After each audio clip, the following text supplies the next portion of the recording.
It's a chilly, drizzly winter Atlanta morning, and 35-year-old Lita McClinton is suddenly awakened. It's around 8:15 in the morning, and she heard the doorbell ring. And she tightens up her rope and goes downstairs to open the door. And I think she was probably not going to open it, but she looked through the keyhole and saw that the person had a box of flowers.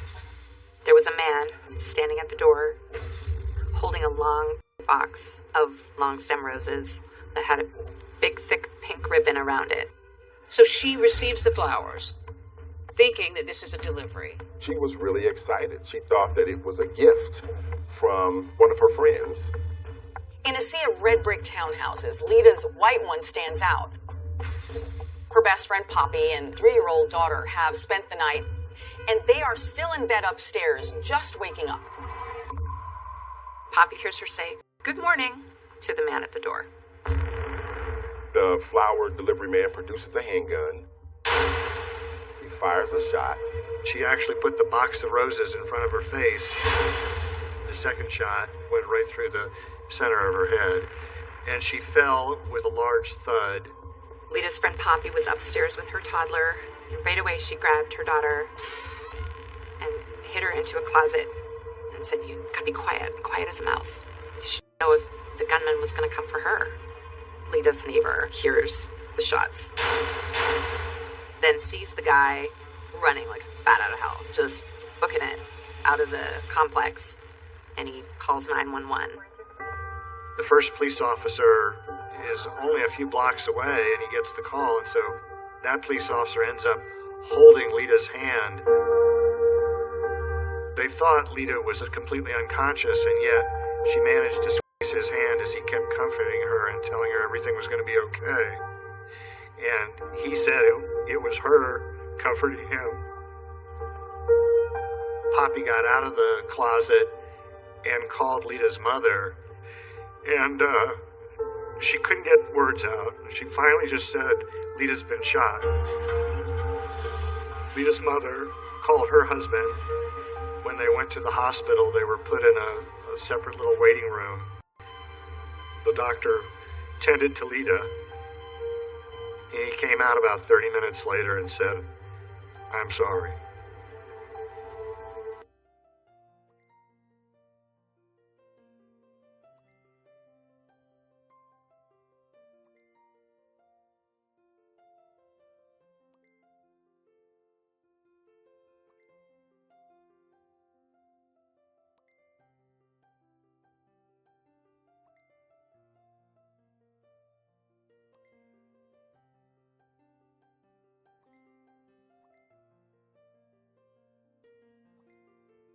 Never get easier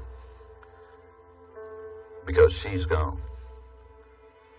We should have gone first, not her. Atlanta's exclusive Buckhead neighborhood is known for its sprawling mansions, not murder. When the shooting happened right here, neighbors were shocked and on edge. Sullivan was found in the doorway of her townhouse, shot twice in the head.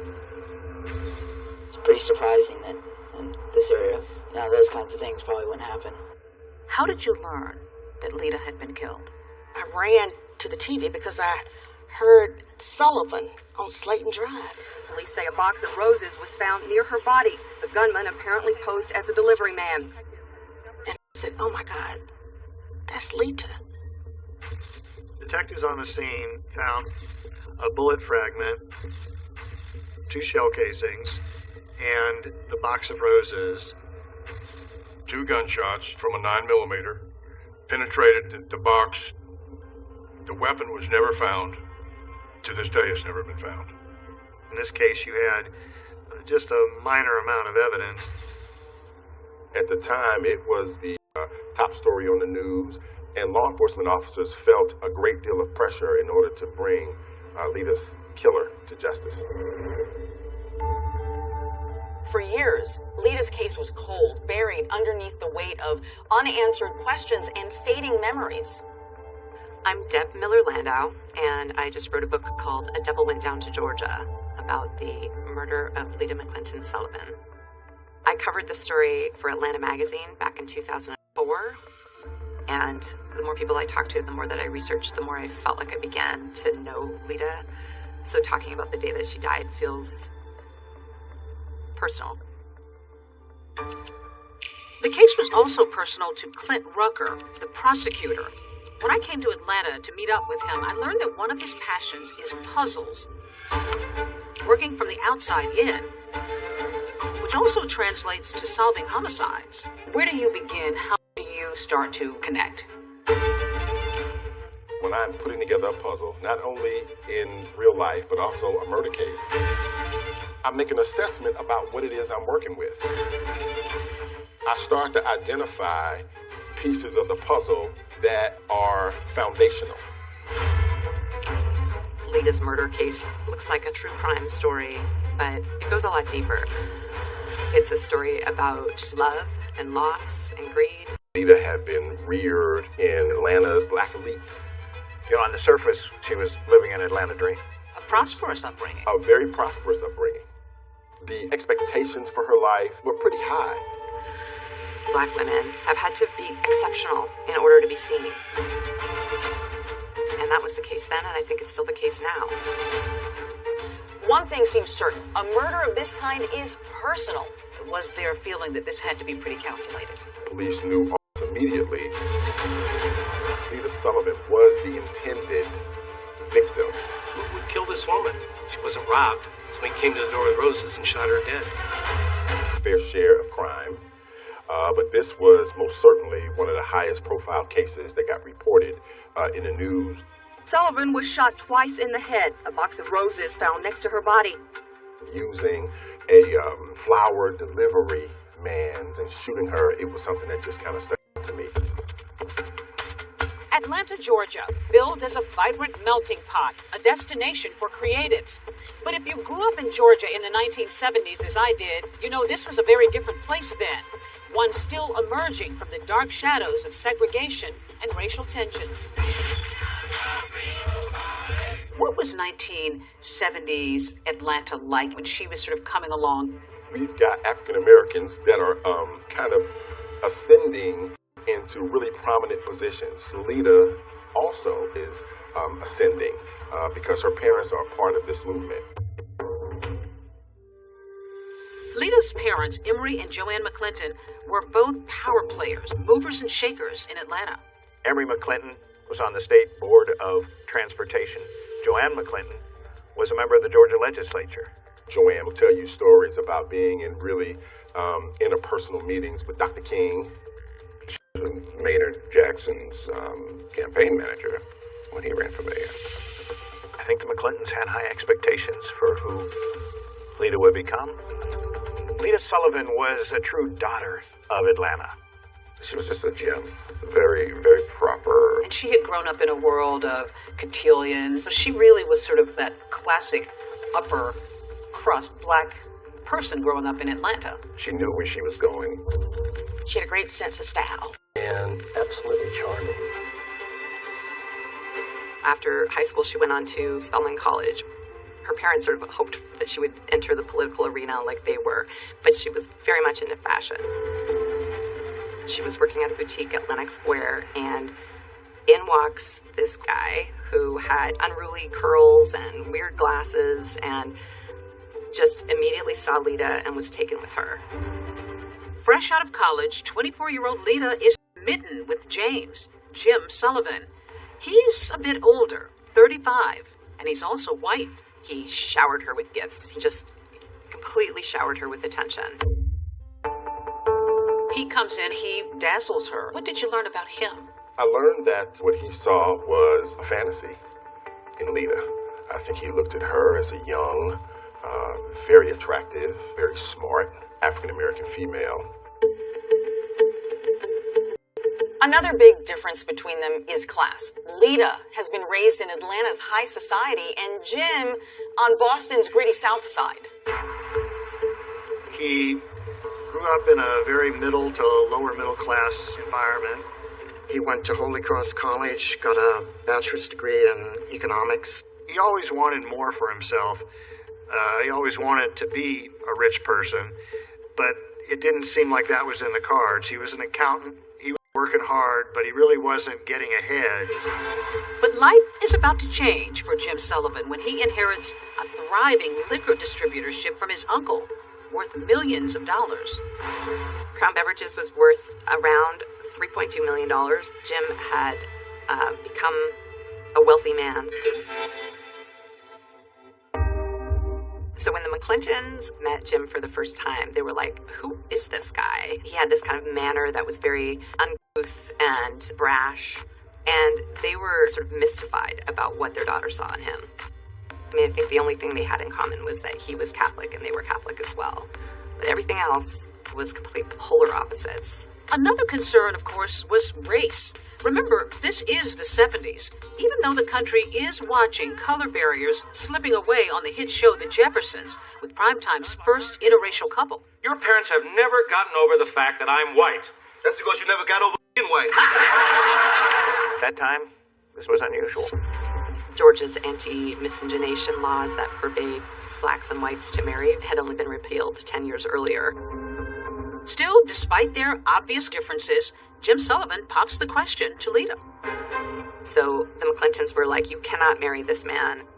They felt like Lita was really making a mistake and was kind of caught up in the exuberance of this relationship. Despite her parents' strong objections, Lita and Jim are engaged. But on the eve of her wedding, Jim drops a bomb. He tells Lita that he has been married before and that he has 4 children. Lita was shocked. And then, the very same night, Jim Sullivan blindsides his bride-to-be again. He whips out a piece of paper and he says, can you sign this? And then she looks down and sees that he's drawn up a prenuptial agreement. And she's like, what is this? Apparently determined to protect his newfound wealth, Sullivan surprises Lita with a prenup, which says that in the event of a divorce, she would walk away with virtually nothing. She's reluctant, but the cake is ordered, the flowers are ready, so Lita signs the agreement and ties the knot anyway. Lita got married in 1976. It was a small ceremony in Macon, Georgia. Joanne McClinton would later describe that as the worst day of her life. The newlyweds settle some 80 miles south of Atlanta near Jim's business in Macon. It's a world away from Atlanta. But Lita agrees to give up her current job and her income and become full-time Mrs. Jim Sullivan. They bought a house in Shirley Hills, a very affluent, very white part of Macon. Joanne and Emery McClinton feared for their daughter. Being part of an interracial couple in Macon, Georgia in the 1970s would have been extraordinarily challenging. The neighbors were like, you have the gall to bring a black wife to Shirley Hills. People threw garbage on their doorstep. The out-and-out racism had to be tough for Lita. But she moves forward and makes some new connections and friends, including Yvette Miller. When Lita and Yvette occasionally go out to eat, she notices something a bit curious. We'd go out to lunch at a nice restaurant, and she couldn't pay the bill. And I would end up picking up the check. And they were a wealthy couple. They were very wealthy. Then one Christmas season, a card arrives in the mail addressed to Jim. Lita opens it, and what she discovers will make her question every marriage seemed to be going well. They were both intelligent, both attractive, definitely upper class, high society. But just beneath the surface, there are some obvious cracks. They seemed to be loving at first. At first? He was not that nice to her, and he was not that kind to her. Was he brusque? Was he brash? He was a bit arrogant. Even though he had all of these resources, he did not, in my opinion, take care of his wife. Friends say that the once generous millionaire has suddenly become a miser. He was notoriously cheap. He would wear his dead uncle's clothes around the house. He would use the sheets from the dry cleaning as saran wrap in the kitchen. He didn't want Lita to work, but he kept her on a very tight allowance where he gave her $150 a week. Did she express any discontentment with her marriage? When we were at those restaurants, Jim just does not give me enough money to take care of me and the house. You know, she clearly was not happy. Was there talk of infidelity? Lita had several instances where she questioned whether or not her husband was actually having affair. One day she finds a long blonde hair in their master bathroom, and she asks Jim about it, and he says, "I don't know what you're talking about." They got into this cycle of, she accused him of philandering. He would deny it, and then he would buy her sort of an expensive jewelry apology.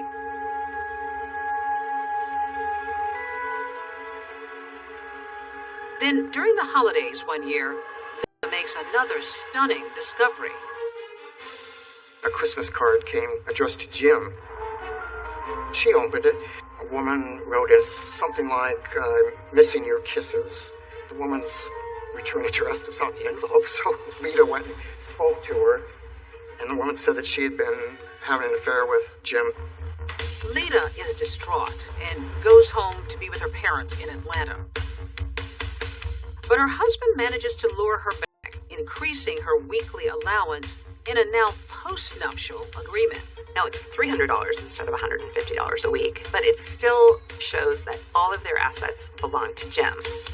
That's right, the successful business, Lita's Mercedes, multiple properties, even her jewelry, still belong to her husband in the event of a divorce. But in an attempt at reconciliation, Lita signs the postnup.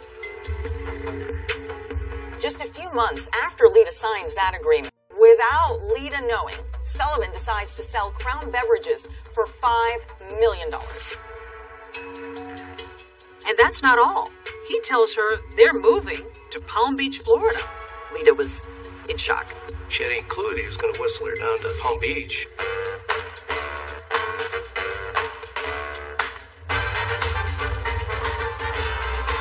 But Lita's new Florida home, located a stone's throw from what would become Mar-a-Lago, is more elaborate than she ever would have imagined. Called Casa Alita, it's a 17,000 square foot mansion with 8 oceanfront bedrooms. It was just unbelievable. When you went to Jim's home, you go through this tunnel and you would be at the beach. It's your own private beach. But for Lita, everything that glitters isn't exactly gold.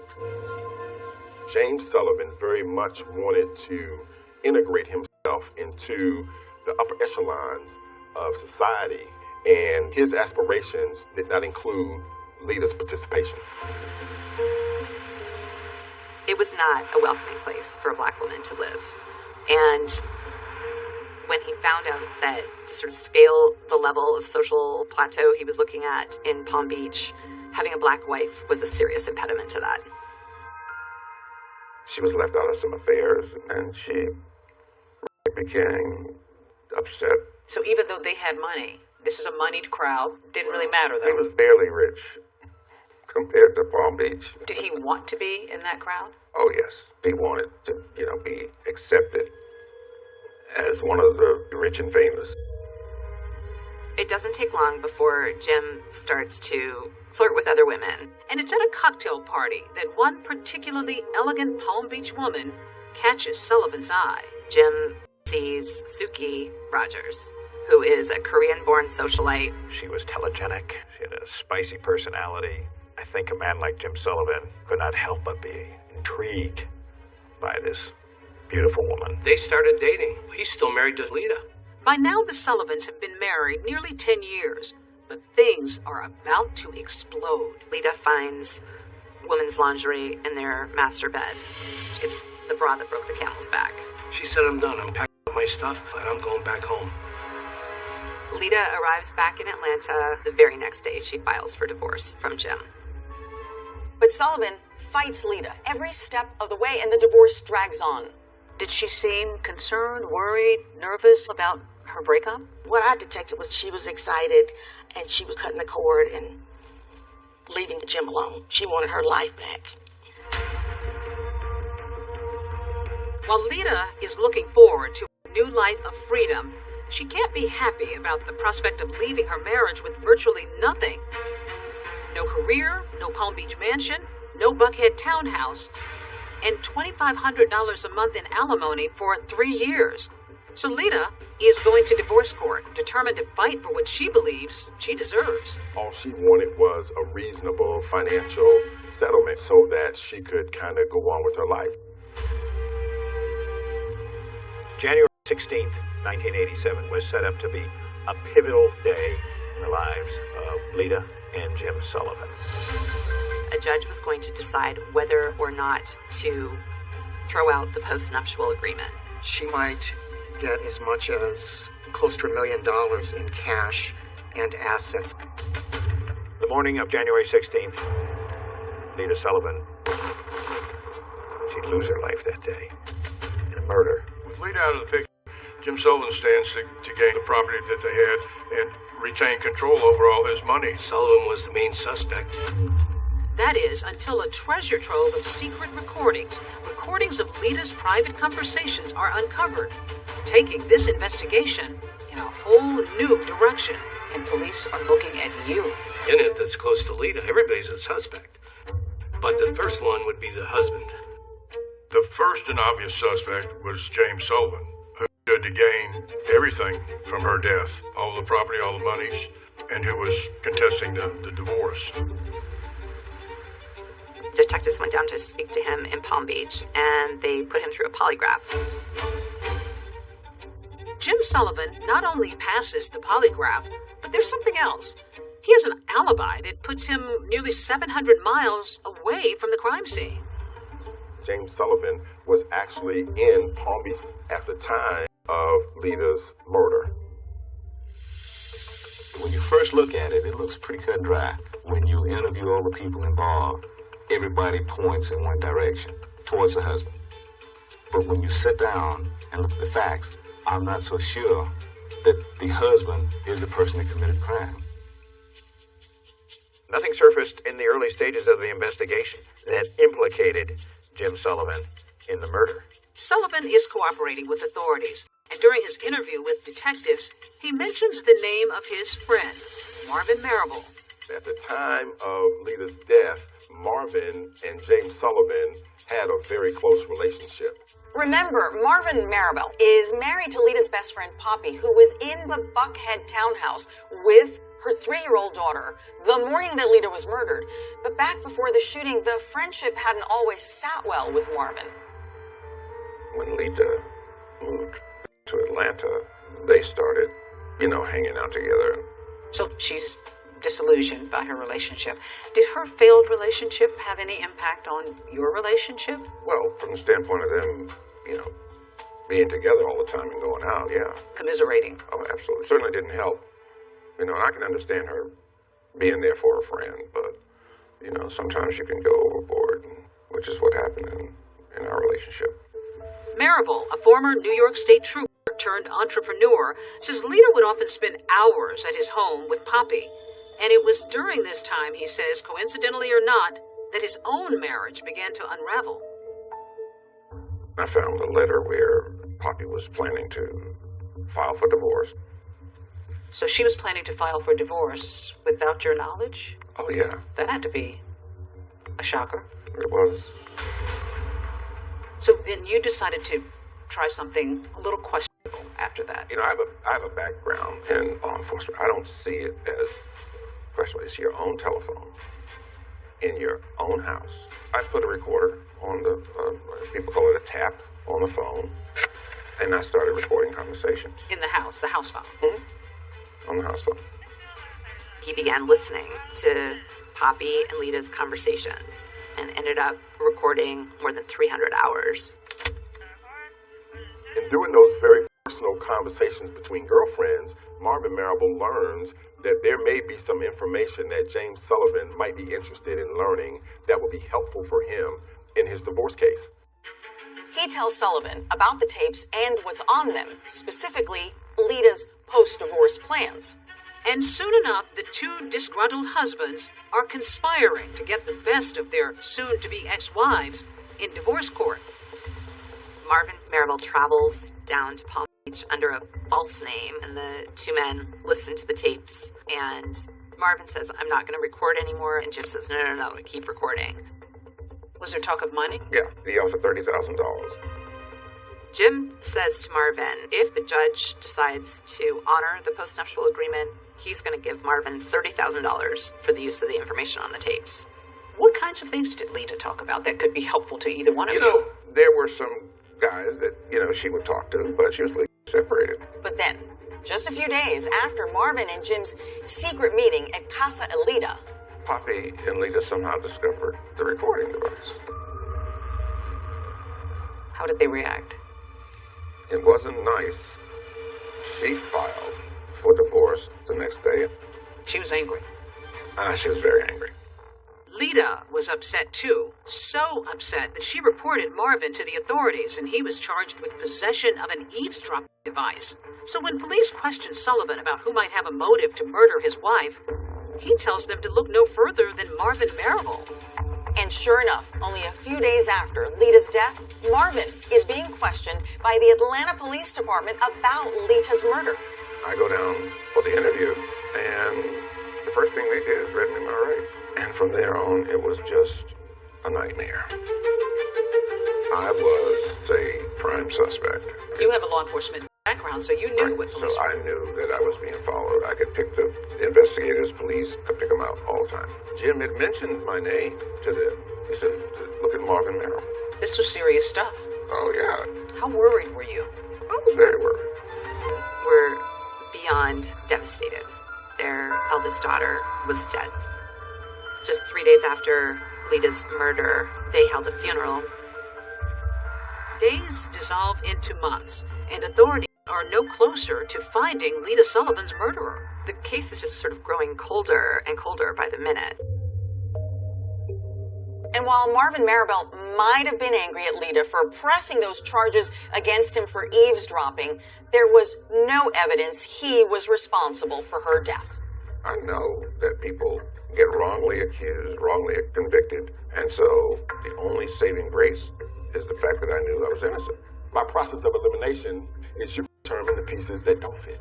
And just eliminate them. The way in which we eliminated Marvin Marable as a suspect, there was just not enough to connect him directly to the crime itself. As for that eavesdropping device charge, Marvin was put on probation, which he completed, and then he was exonerated.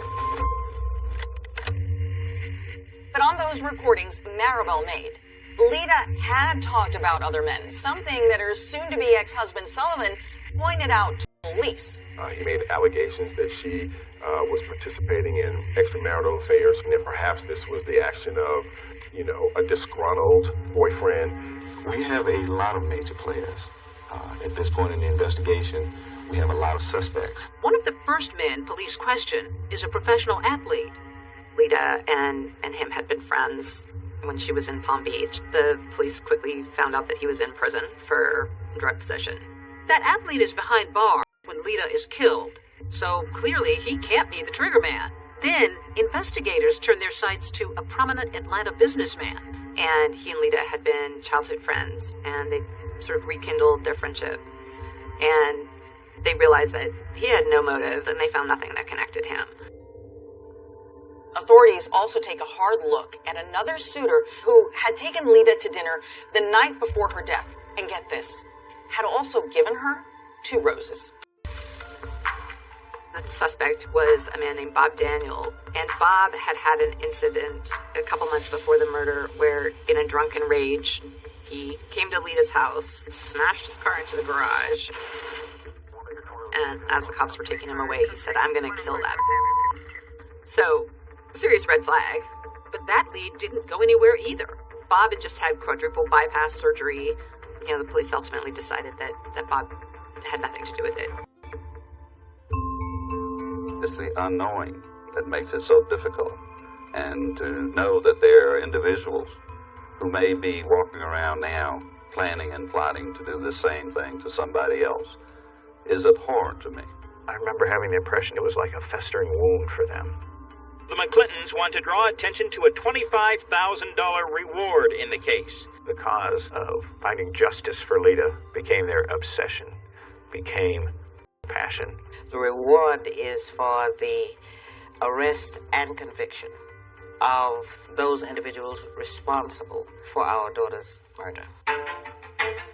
To catch Lita's killer, the Atlanta Police Department assigns 2 veteran detectives to the case. If Lieutenant Walker bears a resemblance to actor Billy D. Williams, Welcome Harris reminds one of Columbo, the dogged, disheveled detective of television fame.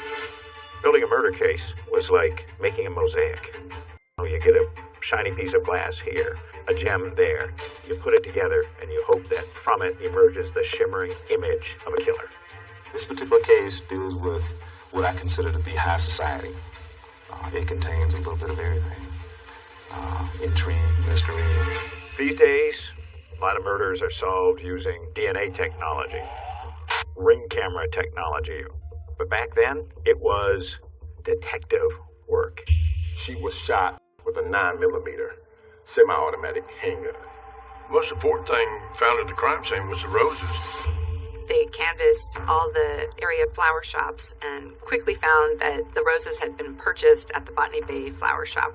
They interviewed the worker in there, and he told them that this guy came in about 8 o'clock and bought these roses and paid in cash and then left. And he was in a small car. The florist gave a description of the man buying the flowers and another man who was waiting in the car.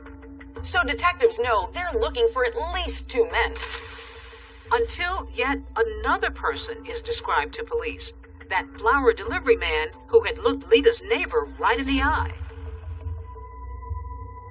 There was a next-door neighbor of Lita's, lived over on the right side of her condo. He lived there. His name was Bob Christensen. He actually gave a description of the flower delivery man as a Caucasian, middle-aged man. They went down to the police station and worked with a police artist and got sketches.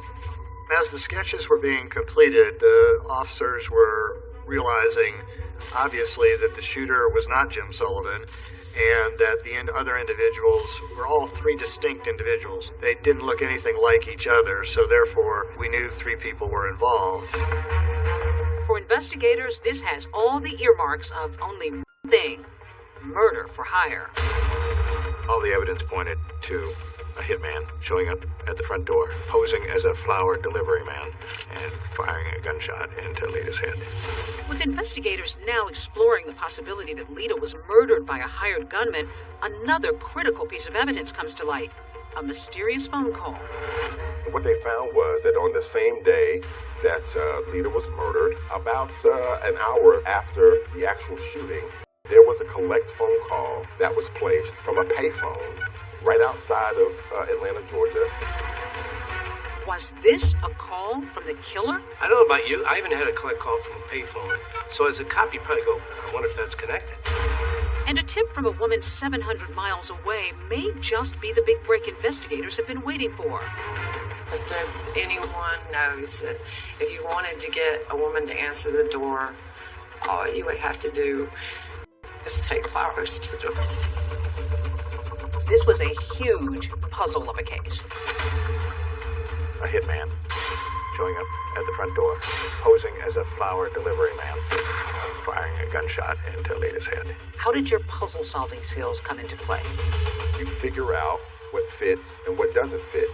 I want everyone listening to this to know that I am absolutely innocent. The loss. Jordan. They still don't have a murder weapon. But they do have witnesses. Do you know anybody in Boston to take care of my problem for me? I need some help here. Anyone knows that if you wanted to get a woman to answer the door, all you would have to do is take flowers to the door. She suggested the flowers. She suggested the flowers. You actually brought in a doorbell. Why? To have that sense of what Lita Sullivan experienced right before her murder. She's about to meet her maker. It's a deadly delivery of a dozen pink roses. 35-year-old Lita McClinton Sullivan opens her front door and is suddenly gunned down. On the year anniversary of Lita's death, there are no named suspects. They still don't have a murder weapon. They don't have a hitman. They don't have a paper trail that ties Jim or anyone else to a hit. But that's about to change when they get Jim Sullivan's phone records. On the same day that Lita was murdered, about an hour or so after the actual shooting, there was a collect phone call to James Sullivan's home in Palm Beach, Florida. It turns out to be from a rest stop in Swanee, Georgia, maybe 30, 40 miles from Buckhead. Using a phone call to call another state, that opens up federal jurisdiction. In this case, that's the FBI. We believed the phone call from Swanee Rest Stop to his home in Palm Beach, Florida, was sufficient indication that a contract hitter may have called him after doing the job. Enter Special Agent John Kingston, who takes a particular interest in that phone call and a whole slew of other calls Jim Sullivan made and received around the time of Lita's murder. I got a whole year's worth, 6 months before the murder to 6 months after the murder. Kingston notices a few calls, and one of them was to Bob Christensen, Lita's neighbor. When Kingston talks to Bob, he finds out that Jim had called Bob 3 days before the murder. Sullivan said, had he seen anything suspicious around Lita's townhouse? And Bob finds it strange. He hasn't talked to Jim in over a year. Bob Christensen shares something else with Agent Kingston. On the same day Jim Sullivan called him, 3 days before the fatal flower delivery, Lita heard a loud knock on her door at 5 or 6 in the morning. It was so early and so unnerving, she didn't answer it. So that made the call that he got from Jim even more suspicious. Kingston also finds that a call is made between Jim's house and a Howard Johnson's motel in Atlanta, just a couple of miles from Lita's house. This is strange. One thing that he's learned about Jim is that he's not a Hojo's kind of guy. So he goes to the Howard Johnsons and asks if he can look through the records. They gave me the shoebox with all the registration cards, and I pick out 3 that I thought, well, these are awfully interesting. So I said, do you guys have the phone records? They said, yeah, sure we do. And I'm thinking, boy, these people keep really good records, and they keep them for a long time, and I'm really glad. They bring me the phone records for January 13th, and I'm flipping through them, and all of a sudden I see 305 Palm Beach, South Florida area code. And I'm pretty sure it's Jim's number. And so I check my records real quick, and I go, yep, that's his number. And then I look, and I said, oh, look, it's from 518. That's one of the 3 cards I pulled out. Well, it just so happens I have a copy of it here. And one of the things it imparts is 3 individuals checked into the room. The individual who actually registered used the name Johnny Furr, but 3 individuals is important to me because I think 3 people involved in the crime. They put their car down as a Toyota 85 with a North Carolina plate. We believe that a Toyota was the getaway car for the murder. So there's 2 coincidences already. But remember, these motel records are from January 13th. Lita was murdered 3 days later on the 16th. Special Agent Kingston is beginning to surmise that the killers may have tried and failed to get to her once before. What I believe it to be is the killers having come down 3 days before the actual murder was committed, knocking on her door, her not answering it, and them having to stop and regroup and figure out what plan B is going to be. So I am in love with this registration card and becomes the focal point of my life for the next several months. Kingston's next move is to locate this so-called Johnny Furr with the North Carolina license plate. And to my surprise, there are 150 John or Johnny Furrs in North Carolina. But to my great surprise, 115 of these 150 are in a very small circle in North Carolina, between the 3 cities of Albemarle, Concord, and Kannapolis. They're going to knock on every door and find this Johnny Furr. Of course, they're coming from Georgia, and anytime the FBI goes and investigates in another state, they need that state's approval. And just as they're about to get to state border, their boss calls them and says, North Carolina's denying you entry, and they'll take it from here. That pretty much kills my case. That kills my case. Yeah, soon after that, Agent Kingston is transferred to another job, and that whole investigation just sort of fades away. Meantime, in Palm Beach, Jim and Suki are living the high life. So with Lita out of the picture, Jim is free to marry Suki, which he does 8 months after Lita's murder. He's thinking that he's the cat's meow. Eating in restaurants in Palm Beach, going to parties. Got another attractive woman on his arm. Jim drives around town in a Rolls Royce and gets into a fender bender and has to go to traffic court. Jim says to the judge, well, you've misunderstood. I wasn't even driving that day. Suki was driving. So the judge says, we're going to throw it out.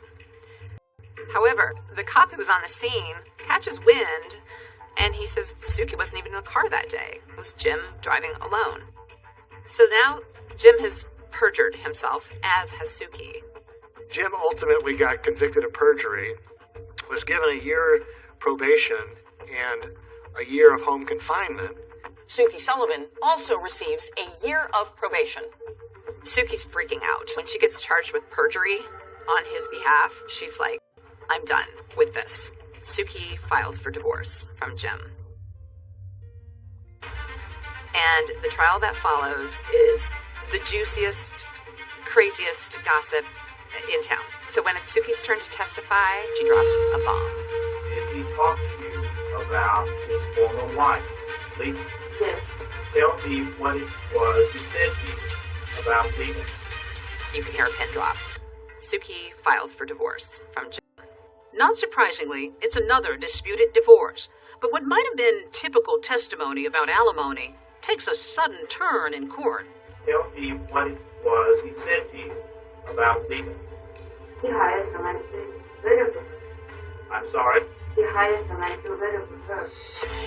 She claimed that he confessed to her that he had Lita killed. This became a bombshell in the investigation of the murder of Lita Sullivan. Suki Sullivan's divorce testimony may be big news for the FBI, but it has zero impact on the divorce judgment, which favors her husband, Jim Sullivan, in nearly every way. His divorce was complete, but his life full of turmoil was just beginning. The opulent ocean-facing Palm Beach Palace may look like something out of The Great Gatsby, but while we watched, a new chapter in a crime story was unfolding. We develop information here at WSB. There's going to be a raid on Jim Sullivan's Palm Beach mansion. And that is the biggest break in the Lita Sullivan case since the murder itself. Investigators from the FBI, Atlanta Police, and the Georgia Bureau of Investigation were on the grounds of a mansion identified as that of James Sullivan. All of a sudden, Jim Sullivan is clearly in the crosshairs of federal authorities. They got a tip that Jim, now a convicted felon, has guns in the house. Of course, you're not allowed to have guns if you're a convicted felon. So they put together a sweeping affidavit to get a search warrant. We did see a number of guns loaded into a car and this box carried out. When they found the guns, he was in violation of his probation, and so he went to jail for 9 months. All this time, a federal grand jury has been convening in Atlanta. They've got what they found in the mansion. They got what they found in the phone records. They've got Suki Sullivan. They've got the neighbors. What they don't have are the identities of the hit team. There's a problem, though. We, the federal government, have a 5-year statute of limitations, which is going to be up on January 16th of 92. With 5 or 6 days to go before it expired, the U.S. attorney made a bold decision. We're going to take our best shot with what we got right now, so they indict Jim Sullivan. Jim Sullivan is indicted on multiple counts of arranging Lita's murder for hire through interstate phone calls. Millionaire James V. Sullivan is on trial in connection with an alleged murder for hire plot. Here he arrives for the first day of trial testimony. It was a trial that transfixed Atlanta. I mean, it was something we were covering on basically a daily basis. But we couldn't have it on camera because it's federal court. It looks like the family is finally going to have some accountability for the murder of their daughter, Lita. The prosecution suggests the killers were calling Sullivan from the rest stop to say the job was done. The defense suggests otherwise. Jim Sullivan is lawyered up with the best criminal defense lawyers that you can find anywhere in Atlanta and maybe in the whole country. There is no evidence at this point in this case who placed that call, or whether that call was placed by anyone connected with the crime. The prosecutor spent weeks telling their side of the story. Suki, the woman he married months after Lita's death, delivered some of the most dramatic testimony the jury has heard. They build what they feel like is a really strong case. And then a big bombshell hits. The judge says I'm forced to dismiss this case for lack of evidence. Judge Marvin Shube ruled that, in effect, even if Sullivan may have been involved in the murder for hire, the government fell short in proving the phone calls related to the murder. This is one of the most difficult decisions that to me because I firmly believe in the jury system. And then he looks at Jim and he says, "You've been acquitted." This was ultra shocking. Suddenly it's over, and Jim is a free man. I want everyone listening to this to know that I am absolutely innocent. I had nothing to do with Lita's death. Her death was a great tragedy, and I thank God and my attorneys that this ordeal is over. The family at that point, I guess, is just sort of at a loss. How devastating was that for them? They felt like the justice system had let them down. I was not expecting this. It's extremely difficult. The system today is weighed in favor of the defense. James Sullivan seems to have gotten away with murder. But Lita's parents aren't giving up. They file a wrongful death suit in Palm Beach, Florida, and they win. We, the jury, return the following verdict. The jury deems that Jim is guilty of wrongful death. Total damages of the estate of Lita McClinton Sullivan, $4 million. But Sullivan is able to hide his assets and not pay any of the civil judgment. Jim Sullivan appealed their civil judgment, and he won by having the Florida court say that they had filed it after the Florida statute of limitations. Once again, Jim has wiggled out of any responsibility, and the family is left dumbfounded. Until a call is received out of the blue. A young woman comes forward. It proved to be the break in the case that everyone was looking. 10 years have gone by since Lita Sullivan was gunned down on her doorstep when a tip comes in from a town 700 miles away. A call is received out of the blue, and the individual calling is an attorney in Beaumont, Texas. He has a receptionist whose name is Belinda Trahan, who has told him a very unusual story about her boyfriend, Tony Harwood. Belinda and Tony lived together in Albemarle, North Carolina, and he was a long-distance truck driver for North American Van Lines. He basically drove a moving truck. Belinda tells her boss about a time that Tony came home from a long-haul trucking trip and said that a rich white man in Florida offered to pay him to, quote, take care of his black wife in Georgia. At the time, Belinda didn't believe it. She thought he must be cheating on her. Belinda thought that it was Tony just trying to get out of town and go down to Atlanta to the strip bars. Until he took her to meet this rich white guy in a diner somewhere, and he got a wad full of money. She says he sits down briefly in their booth and gives Tony Harwood the balance owed for the hit on the man's wife. Belinda Trahan tells her boss that soon after this bizarre trip, she broke up with Tony Harwood and moved to Texas. But now, 11 years later, she says that he mysteriously reached out to her again, asking her to meet him at a nearby truck stop. She's afraid that he may commit harm to her. And it's this new tip from Belinda Trahan that sends Georgia authorities to the Lone Star State, turning up the heat on an otherwise cold case. Georgia Bureau of Investigator Agent John Lang takes a detective from the Atlanta Police Department and goes down to Texas to talk to Belinda. She was with Tony when they met this mysterious man at this diner that they were meeting at, who wanted to show her a lineup of pictures in hopes that she could pick Sullivan out of it. And she takes her pink fingernail and taps right on Jim Sullivan's face and says, "This is the man." My plan of attack was to get some recordings with her and Tony. So we got her to get in touch with Tony again. She's talking to him and trying to coax information out of him, knowing John Lang is listening on her end. And Tony gives enough information that places him at the scene at the time. We had the phone calls with Tony. She picked Jim Sullivan out of the lineup, but there was still more investigation to do. We really didn't know who Tony Harwood was. John Lang knows that Tony worked at North American Van Lines. So he calls up North American Van Lines and he says, "Hey, you don't happen to have your records from 11 years ago?" And I says, yeah, there's some boxes full of files up in a musty attic. You're more than welcome to go poke around. We went up into a hot attic and opened the first box that I went through. And about the third document I looked at was Jim Sullivan. His address was on it, Palm Beach, Florida. His signature was on it, and Tony Harwood's signature was on it. He finds a bill of lading showing that Tony Harwood moved furniture for Jim Sullivan 2 months before the murder. And it's the paper trail he needs. It's like the jackpot. Astounding. I don't know any other way to explain it. I mean, open this box and like the third record I look at, here it is. I mean, it just like it was meant to be.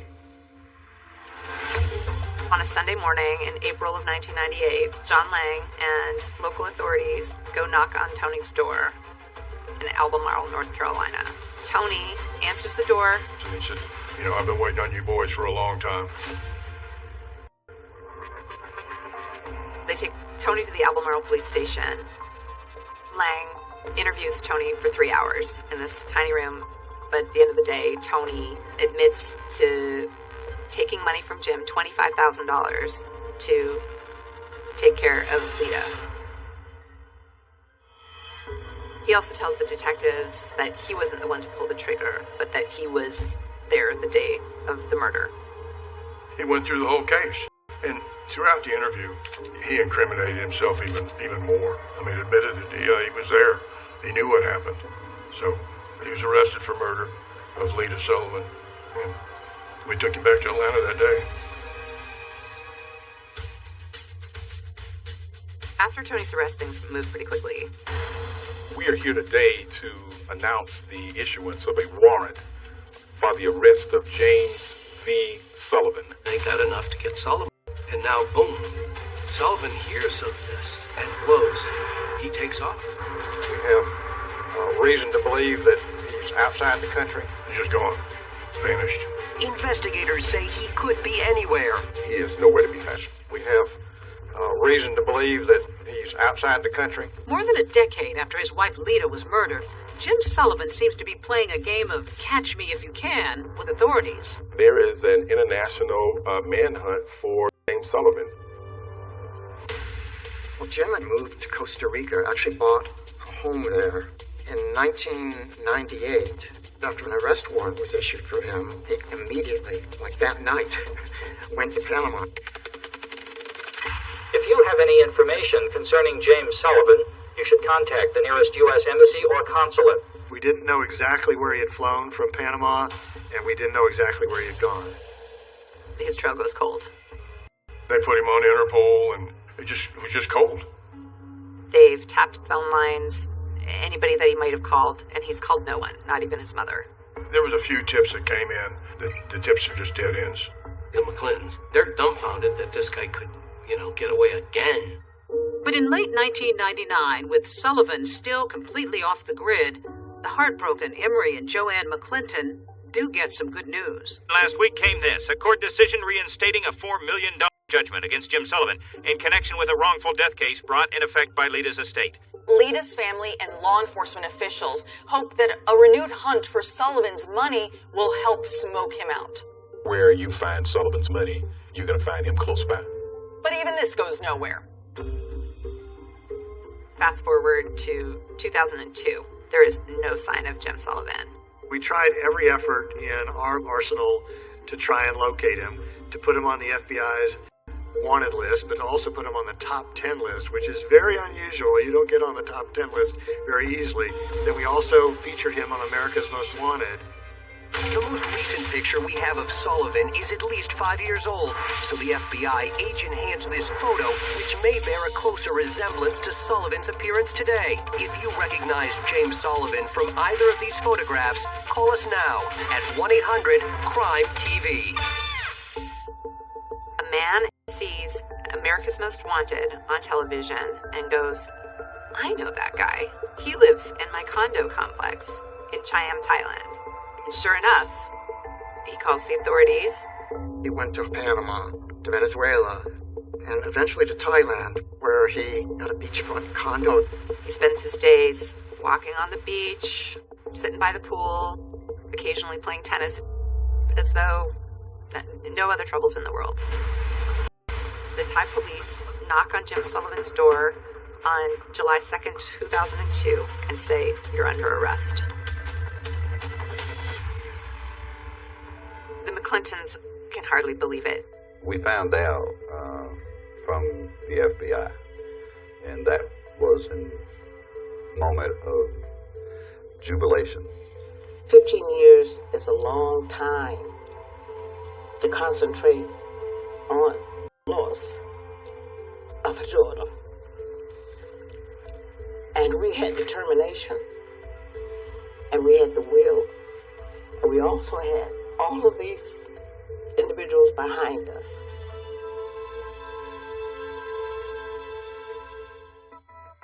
Almost as soon as Jim Sullivan is arrested for murder, Tony Harwood, who has continued to deny being the trigger man, agrees to a plea deal. Tony kind of sees the writing on the wall. Harwood just decided that he would plead guilty, the negotiated plea for manslaughter, and that, in turn, that he would testify against Jim Sullivan. It took 2 years, but he finally was extradited back to Atlanta in 2004.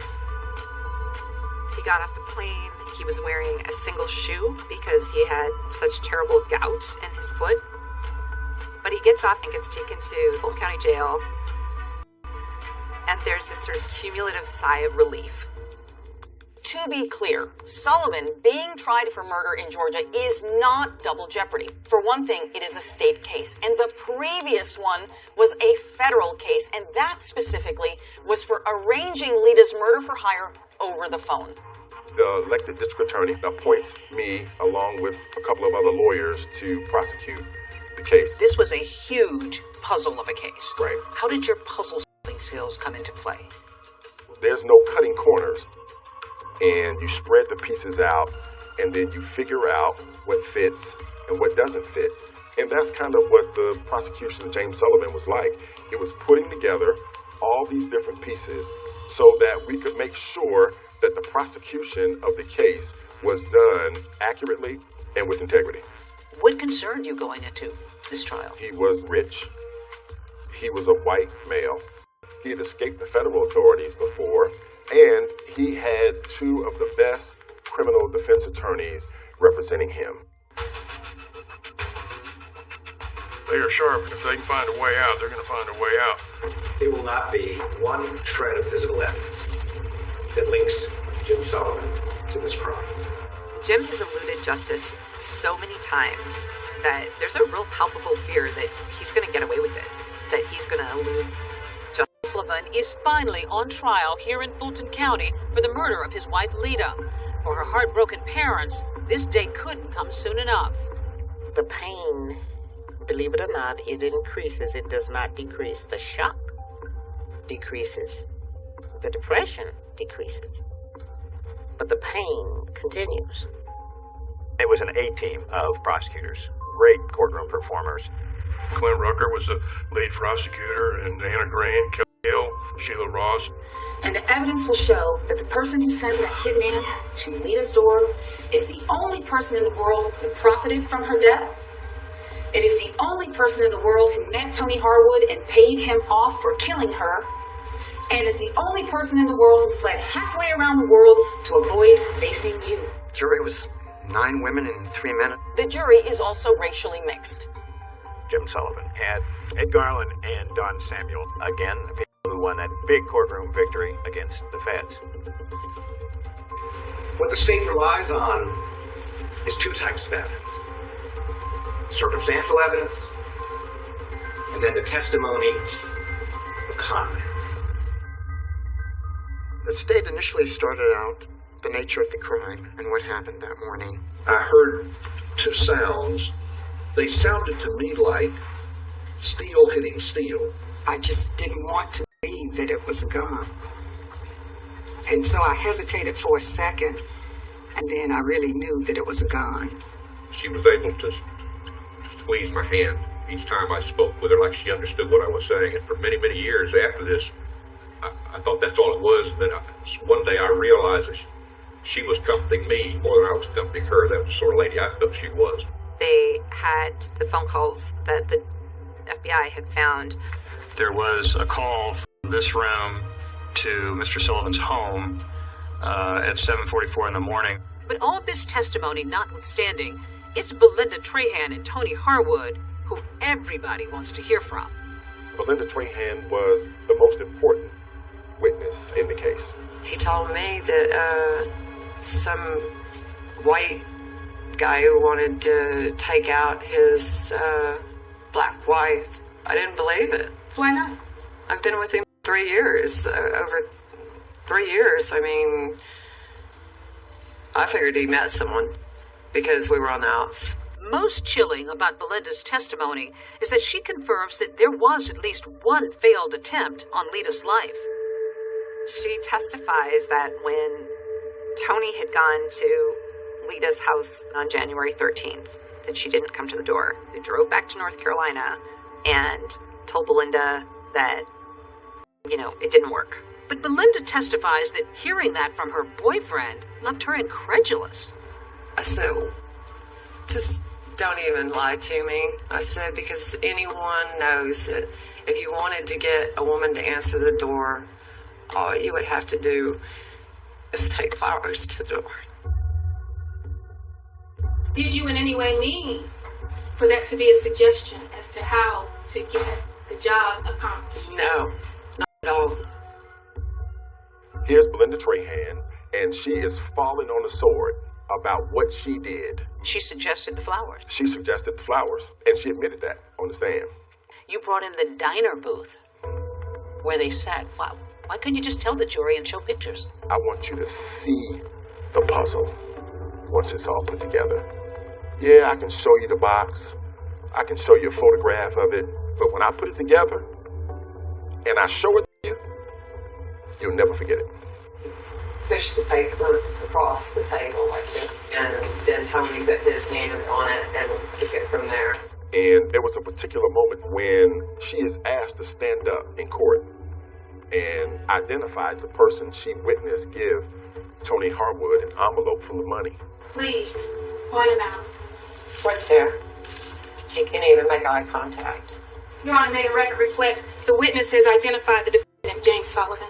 But if prosecutors feel like Belinda Trahan's testimony is helping their case, they have to know that it's just as big a risk to put Tony Harwood on the stand. Can you show the jurors the body language Mr. Sullivan used and the tone of voice, if it's possible, that he used when he was explaining to you that his wife Lita was a problem? You know, I've got this wife of mine up in Atlanta, and she is just trying to take everything I've got. And I don't know what to do about it. I need someone to take care of my problem. Do you know anybody that wants to take care of my problem for me? Because I need some help here. We could prove Tony Harwood and James Sullivan actually met each other. So I spent the first part of Tony Harwood's examination confirming his signature on the hotel receipt. And the signature, Johnny Fur. The fact that he actually went to the flower shop. Who actually went inside the flower shop to purchase the flowers? I did. They had Tony Harwood saying that he was the one who made the collect call to Jim Sullivan's house. What did you say to him? I said, Merry Christmas. And he said, I understand. That was it. What were you trying to convey to Mr. Sullivan by giving him that signal, those code words? That his problem was taken care of. The defense had their chance to cross-examine Harwood. Not a single question. The two key witnesses were, of course, Belinda Trahan and Tony Harwood. And so, in closing arguments, the defense assailed their credibility. You should reject everything that came out of his mouth. Harwood says envelope in the bathroom. She says an envelope at his booth over here. Garland presents to the jury a letter-sized envelope stuffed with bills. Harwood had said it was all cash in $20 bills. See, folks, some of it fell out. Some more. It won't fit in an envelope. The whole story just doesn't make sense. In your closing arguments, you actually brought in a doorbell. Why? What was the point? I wanted the jurors to have that sense of what Lita Sullivan experienced right before her murder. An ordinary moment. In an ordinary moment. The second reason why I did it is because James Sullivan liked to read books. And one of his favorite authors wrote a book called For Whom the Bell Tolls.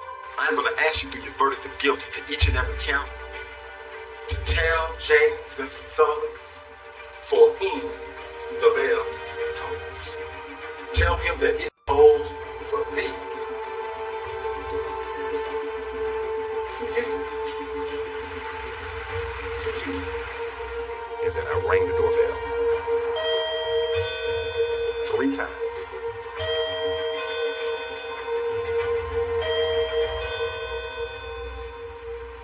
As the jury goes out to deliberate, I think there's a real fear. Are they going to do it this time, or is it going to be like every other time? I do not see this as a slam dunk for the state. There's this anxiety. You're worried, but you're hopeful. I don't care who you talk to that does this kind of work as a litigator. They will tell you, oh, I can look at the jurors and I probably can tell you what they're going to do. No, you don't. We do have breaking news at this hour. The jury, having reached a verdict in the trial of Jem Sullivan. The jury came back within a few hours on the same day. It was so silent, and the tension was just palpable. There's this anxiety. You don't know what it's going to be. You don't know how it's going to turn out, and you're worried, but you're hopeful. It's hard not to think of Lita's family, her parents especially, after so many fits and starts to win justice for their firstborn child. It comes down to this moment. The judge says, "Ma'am, would you publish the verdict?" And then from that moment until they get finished, nobody is breathing. Count 1, malice murder. We, the jury, find the defendant, James Vincent Sullivan, guilty. Malice I got a chance to hug Emory McClinton. I had never been hugged so tight before. This was his baby. And we had finally, after 19 years, brought that man a sense of satisfaction. I'll never forget it. The conviction of James Sullivan was the biggest puzzle that I had solved in my career. And it is one that gave me the most satisfaction that I had ever experienced as a prosecutor. The court hears victim impact statements. What a loss it was to have Lita gone from their lives. I dream of Lita often. She is smiling and walking in my direction, and I in hers. But we never reach each other. The jury came back and gave him life in prison without the possibility of parole. I am so very pleased, and I'm happy. What we were waiting for was something in our judicial system, something to happen and to bring it all together, and that's what you see today. Why did it take 20 years, do you think? It goes back to the resources. And privilege? White privilege. Completely. He knew how to manipulate people, and he had the resources to do that. You've got a black victim, you've got a white defendant. Did race hover in this courtroom over this case at all? I think in our criminal justice system, unfortunately, race always permeates throughout a case. But I'm thankful to say the evidence in the case overcame that racial component. They never received any money. Is there money? Where is this money? He's been able to secret his money. For the McClintons, seeing him rot in a prison in South Georgia brings them a whole lot more satisfaction. This is a woman who you never met, I've never met, most of the people involved in this case never met her, and yet her life really made an impact. When somebody dies in this kind of manner, they don't stop being a member of the family. They don't stop being a member of the community. They never stop mattering.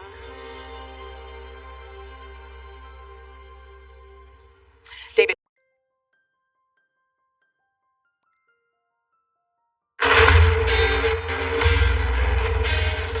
I grew up in Salisbury, Maryland. There wasn't much to do in Salisbury. I've been in bands since I was 11. We played rhythm and blues and soul, because that was my thing.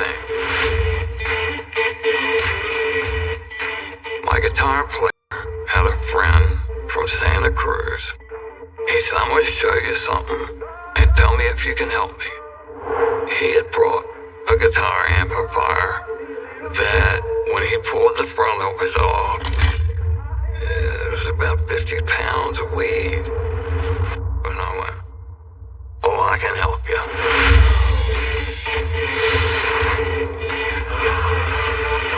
I just wanted to move it, man. This guy is amazed how fast I can get rid of it.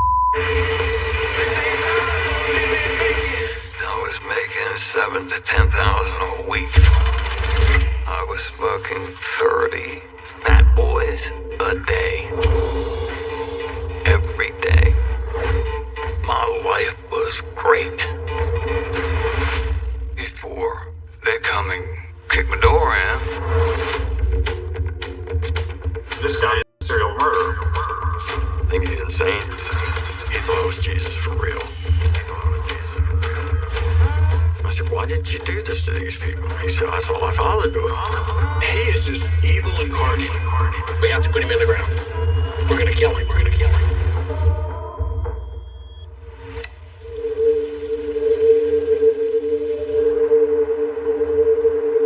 I lived all the way down on the end. They were nice, man. 74, that's where they arrested me, right in my apartment. Man, that was a bad day, man. I f***ed up and started moving coke, right? And I started using the product, which really is not a good thing to do. They knocked on the door. I let them right in. The guy threw me to the ground. Put a shotgun right here. And said, please just move, say anything. He told me, I'll blow your brains out. And I'm thinking, this guy sounds serious. So I was thinking of the song, All the Air That You Can Breathe, and I started singing that in my head, which kept me calm.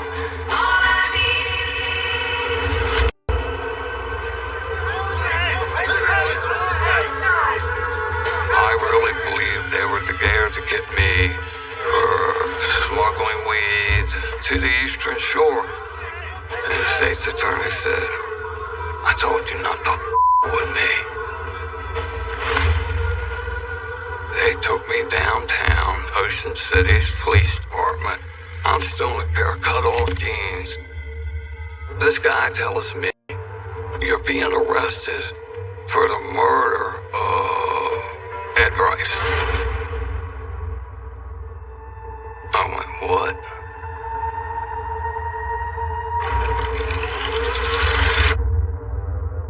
A couple weeks before they arrested me, the state's attorney said, we want to make a one-time deal.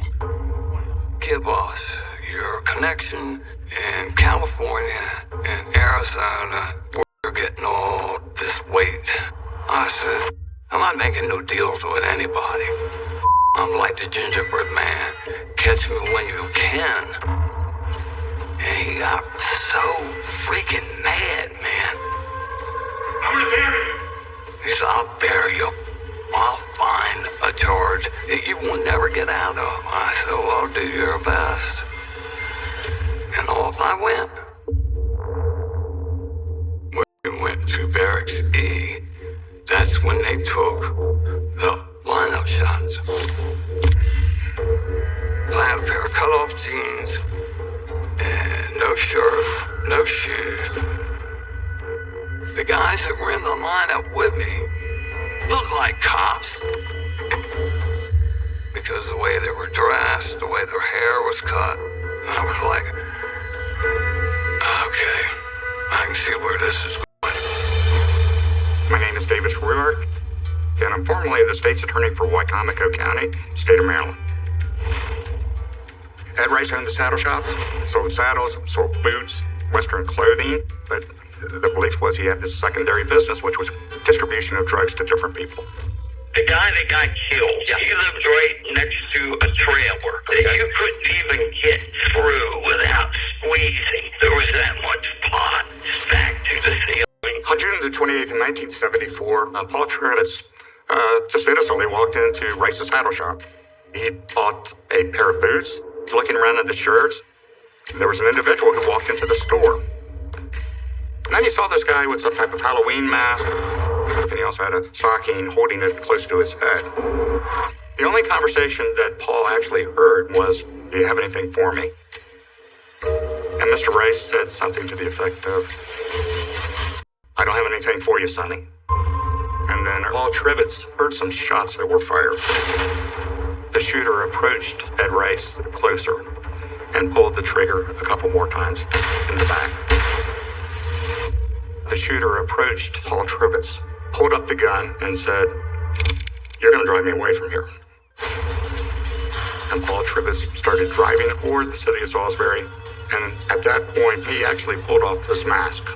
And Paul Trivets was able to get a very, very good look at that individual. The shooter said, "I'm going to go ahead and get out here. Pull over." Paul Trivets drove immediately to the Salisbury Police Department. He went in and said, "I just saw somebody shot. I think he's dead."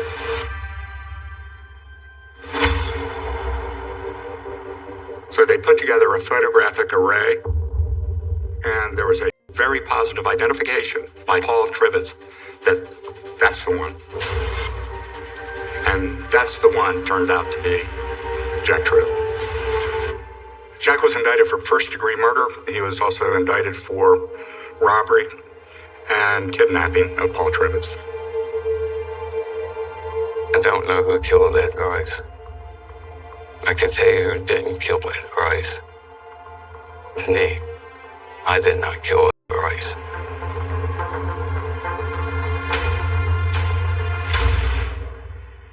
I wanted to go back and face the judge because, first of all, they had absolutely no physical evidence that I did this. They had 3 people that said, "I think he did it." And that's it. So I'm thinking, what do I got to lose? But before the trial, Dr. Inslee was across from the jail. He had me on Paris 400s, Quaaludes, and Sanuquan. So when I went to court, I was like this. And the judge would ask something, and I go, "What?" And I didn't know what the hell was going on, you know. It wasn't a good trial. I had a sentence of life plus 28 years. My attitude was more or less, I'm not getting out.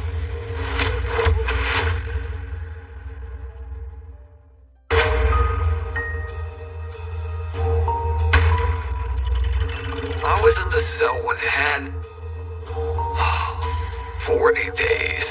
Do you think I wanted to sit there and listen to him for hours? Probably suffocated.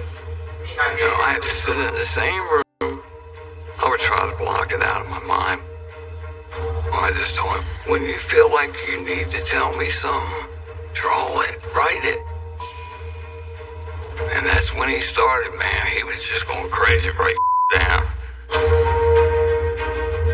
Haddon's art was kind of haunting, frightening, childlike quality, and definitely insanity.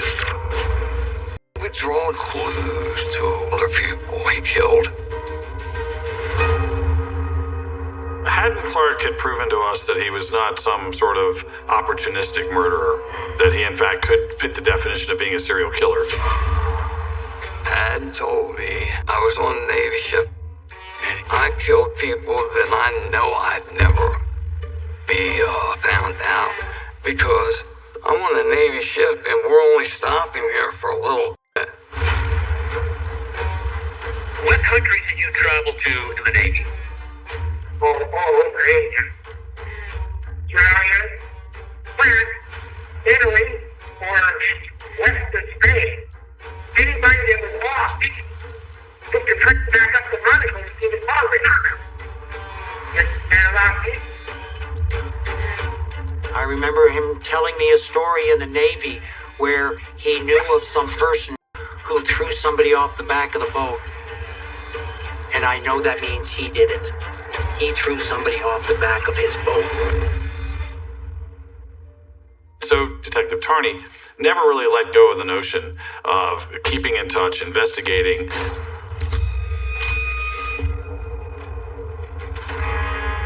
After we recovered Michelle's body, we're going up about once a week.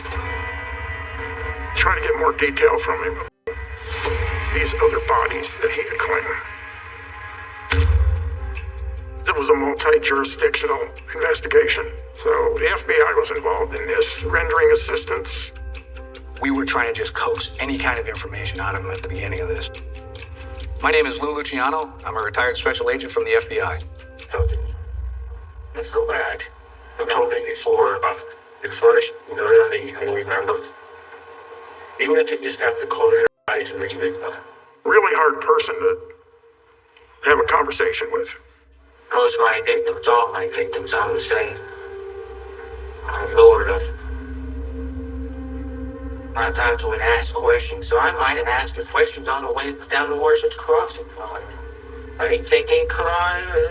The reason why I say that is because I used to ask Penny lots of what I know everything about Penny. He wanders with the conversation. This guy had a dog. My rabbit was twice the size of the dog. My rabbit just chased the dog around the door. First time I actually encountered Haddon, I thought he was a performer. He growled at him. I had a white one too. He was an alcoholic. He's some bugs. To keep Haddon Clark focused was exceptionally difficult, exceptionally exhausting. Hello? What? Who is that talking to you? Hello? I'm here. Where were we in the conversation? When they served an iceman calling you, an iceman calling, so I'm this, they get to keep like that. If he gets off on another topic, it's going to take you an hour to get him back on to where you want him to go. He had so much ice brother because I couldn't hold about his business. He wanders with the conversations. Just about impossible to get anything out of. But he's very manipulative. And he would try to get you going in the direction that he wanted to go. Look, I'm just that's me. That's Kristen. It became apparent that he had multiple personalities. What should you sign for name on this? Kristen. One of his favorite names to refer to himself as was Kristen E. Bluefin. That's not real name. And as Haddon started to demonstrate that his more forceful personality and more prolific personality was this woman, he began to become her more in the moment. He would shift back and forth. Daddy was the one who exists, okay? Kristen exists. I'd for one. Kristen says that she killed Laura, not Haddon. It's always wondered if that was Kristen. Kristen is the one that is killing people. Well, you could say I'm playing with you. I guess I am playing. I think Kristen was probably his wall, his shield. I don't know. It's just the way Christian is. He would just rock. And he wouldn't tell him nothing. That's why I told him. I said, I understand that you've never wanted to tell anybody anything. But you're the one that asked for me. He said, well, what do I have to do? I said, give me something. And that's when he said, I will give you the bucket of treasures that I kept from everybody I hurt or murdered. Haddon made reference to the bucket in his conversations with Jack while they were in the cell together. And he drew me a map where it was buried in Massachusetts at his grandfather's house. I believe he had spent his summers there. There was boyhood playground, grandfather's place. I saw an interrogation where you said you didn't love anybody, but you loved your grandfather. Is that true? I love my grandfather, yeah. He said that he put a wheelbarrow on top of the bucket he buried to mark it. That's when we called Wellfleet Police Department and talked to Artie Parker. So this is Payment Point Road. This driveway is the driveway of the former Silas Clark house, who was Haddon Clark's grandfather. My name is Arthur Parker, and at the time I was a police sergeant for the town of Wellfleet, Massachusetts Police Department on Cape Cod. The front of the property was a terraced flower bed. It almost looked like it was a professional garden. The house is extremely remote from its neighbors. You could do just about anything there and probably do it undetected. While we were at that specific location, we found a garden cart. We turned it over, and the Mass Trooper canine handler had this large metal prod, and she was pushing the prod into this exposed area. And as it went into the ground, it made this sound with the sand. And I remember specifically Ed Tarney saying, "Take that and drop that right into the middle." We heard a very distinct bump hitting something solid. And that noise, when it was heard, put the hair up on the back of everybody's neck. We unearthed the bucket. I have a vivid memory of bringing the bucket back to Wellfleet Police Station, and on a blue tarp, we emptied the bucket and let the jewelry fall through. It was just packed full of jewelry. At that point, the thought that we all had was that we went from several victims to probably over 100. But if you think about this bucket full of jewelry that's just been recovered, if you go to turn it over and dump it out, whatever was on the top was in the very bottom when the bucket was filled. And the 3 pieces of jewelry on the very top were pieces of jewelry that belonged to Laura Hodling. The question then remains, how many other victims are there? When they found that bucket, they asked me if he said anything else. Oh yeah. He said there's many others. I need people in Red Cross, a lot of women want to date me. They come over. I would take them to another part of the life. I come in the back way. They can get involved. They would know where I was. You would take a date to the woods at night? So how would you even see anything? I can see in the dark. You would hang out, what, have a fire? What would you do? No fire, because whenever the fire is smoke, I don't really know where I am. Stand around, talk. I haven't texted in the fire. Were you a smooth talker with women? No. During the Laura Hodling investigation, when we were out searching Haddon Clark's truck, we found a detailed map of a cemetery. We were thinking that maybe Laura's body had been buried there, but we couldn't pinpoint where it was. We faxed a copy of the map to a couple jurisdictions up in the New England area, and when it came through our fax machine, we knew exactly where that map was. It was the cemetery directly opposite the Wellfleet Police Department. I'm Richard Rosenthal, and I was Chief of Police for Wellfleet, Massachusetts.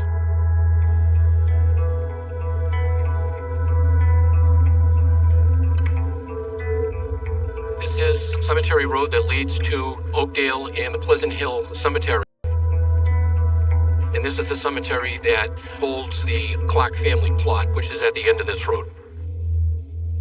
When I initially arrived, I noticed a approximately 3-foot by 2-foot area of disturbance that had been freshly dug. And the area of disturbance that I initially saw was right here at family plot. The stones here represent Haddon's father and his grandmother and grandfather. And that certainly got our attention. So we brought in a Mass State Police cadaver dog, and the dog came over and alerted at that specific spot.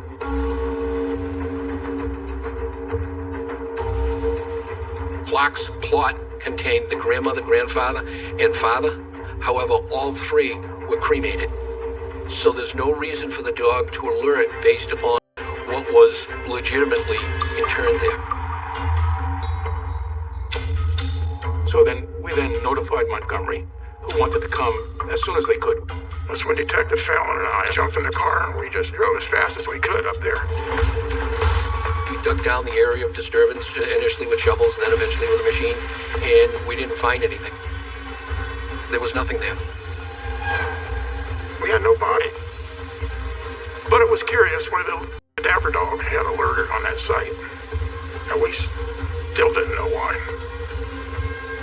We were fairly certain that recent area of disturbance was because something came out of that hole, not because something went into it. So the question remained, what was there?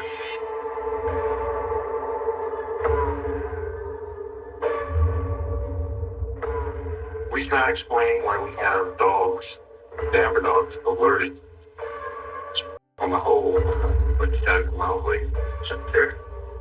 Why don't the dogs think it? Yeah, what was in that hole that you all want to know about?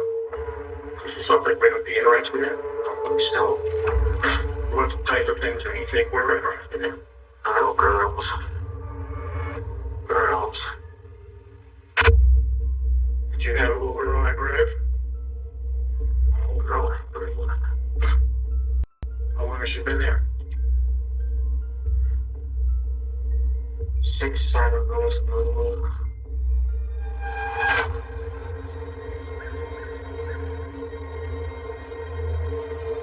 Haddon told me that he had killed a little girl behind a stone wall.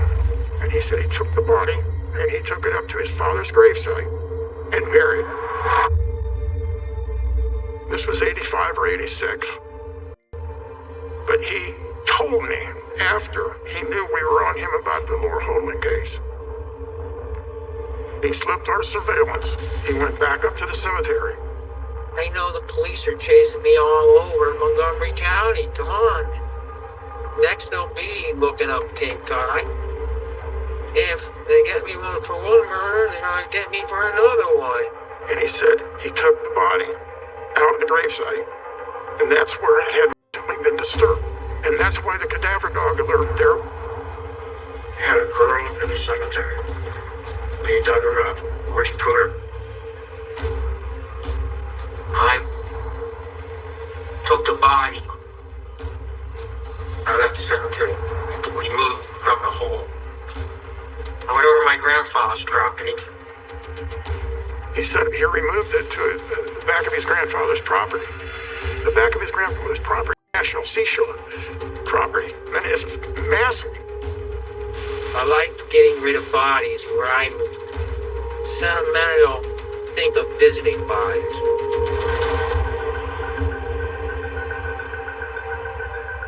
Did you ever ask this little girl her name? No, without that, when I asked the little girls. Never asked her her name. I never even asked Michelle, I just knew who she was. He didn't have a name. All he could say it was a little girl. He just said it was a little girl. We went through the timeline as to where he lived, where he frequented, where he had worked, just to see if they had any missing kids or females. They were just throwing pictures of little girls on the table, and I'm like, I can't do this. One of them was Sarah Pryor, who went missing in Wayland, Massachusetts. What'd you do to her? How'd you kill her? How did you do it? Blood everywhere. Jesus loves the little children. All children in the world. Red, yellow, black, and white. They are precious in his sight. Jesus loves the little children in the world.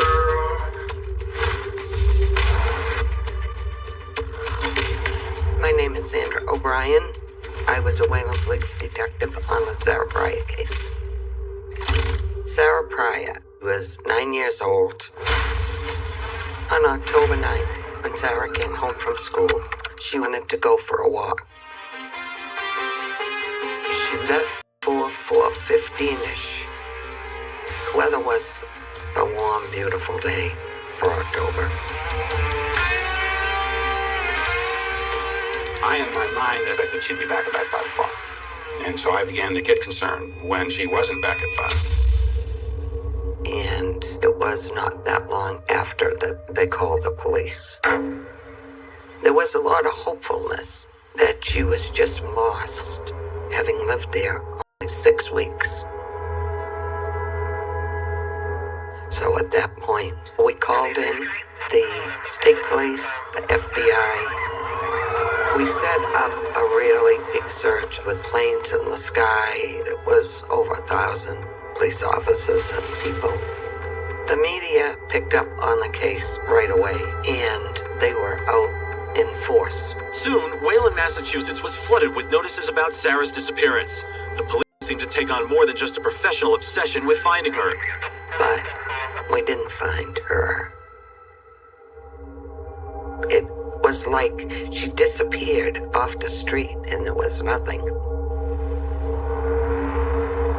And when you don't find them in the first 48 hours, you really know something bad most likely happened.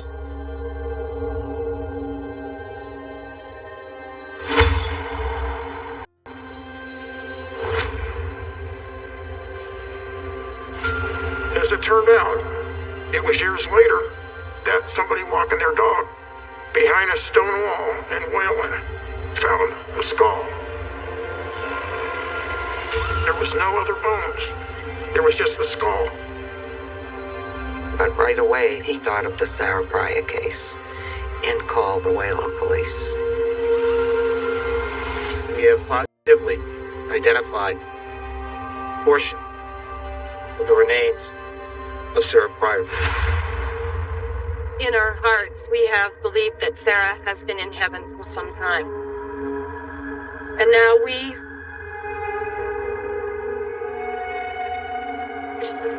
her family and friends will focus on remembering our precious Sarah. That ended the search for Sarah herself. Our search then became for the suspect.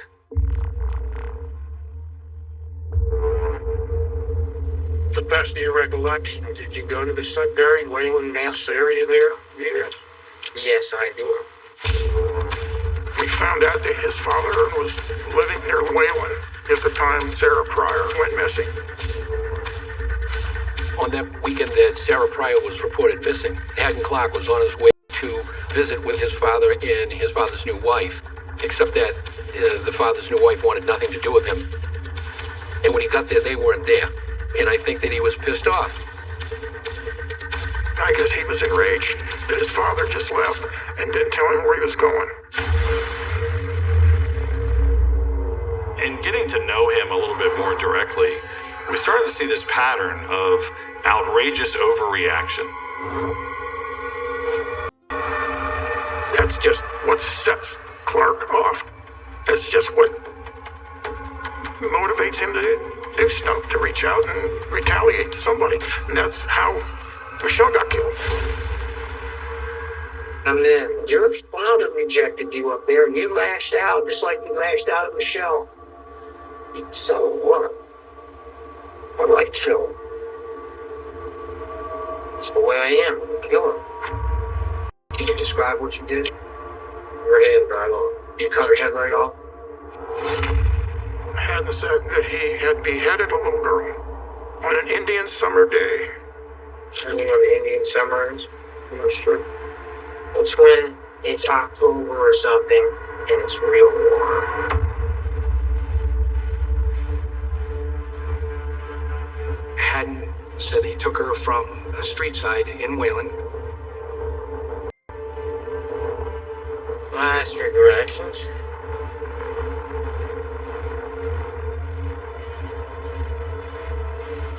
I got on my truck.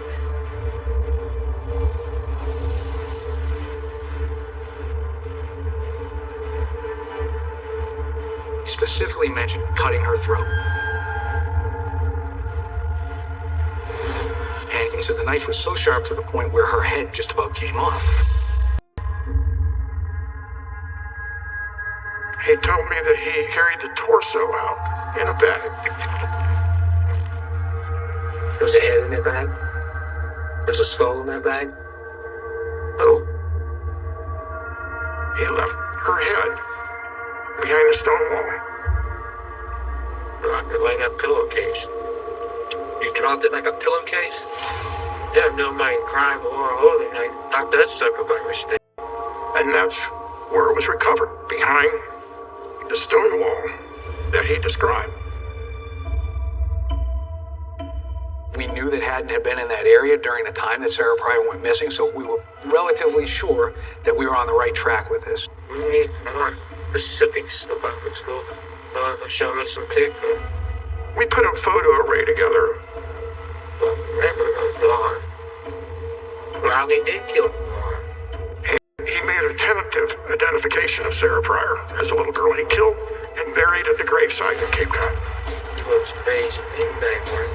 And he removed it to the back of his grandfather's property.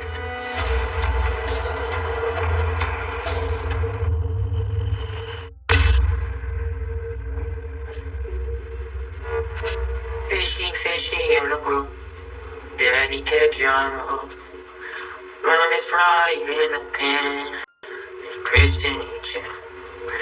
We're off. I don't need people. Have you never done that? No, everything was. During the course of the investigation, we were finding that he was spending more time during the interview process as Kristen E. Bluefin. By the time when I got rid of something, you ain't gonna find it. I ain't gonna seek time now, Christian source. Christian loves hiding stuff. They got hidden stuff so good I can't even talk about it. But we had kind of hit a bit of a stone wall with Haddon. He was being very piecemeal, very sketchy. He was only giving tiny tidbits of information. When we addressed him as Kristen, he would kind of come around a little bit. I think the well's a little bit dry right now. He's not telling me a whole lot. During one of the sessions, I said, well, have you got a picture of her? You know, what'd she look like? And that's when he showed me on a piece of paper a blonde-haired woman with blue eyes. And I remember him looking right at me and saying, this is me. This is Kristen. And I looked right at it and I said, holy sweet mother of God.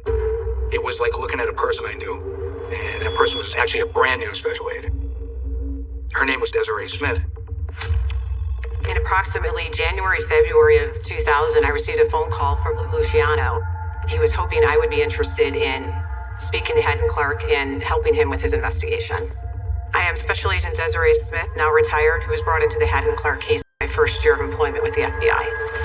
I was always a little bit different than most other people. I'm very tenacious and I've had just a lot of confidence. So although I knew that this was a serial killer, if he ever gets out of jail, he's going to slit your throat, I still felt that I could do it. I'd also gone into the FBI Academy after the Silence of the Lambs film. I ate his liver with some fava beans and a nice Chianti. And idolized Jodie Foster on some level. So I thought this was a great opportunity to do something similar to what she was doing. So we kept her outside. I remember that day he wore a wig. And I remember taking the picture that he had provided us with of Kristen E. Bluefin, sliding it over to him, and I said, I have a special surprise for you today. And I remember Haddon saying, what do you got? Lou had told me that he is going to try and intimidate you. He's going to try and toy with you. So I was nervous, but of course I knew I couldn't act nervous. I walk in, and he immediately looks at me and kind of smiles. Kind of a creepy smile, but he smiles. And Haddon, when he saw her, his facial expression, his entire body was like overwhelmed. He quite literally a Twinkie.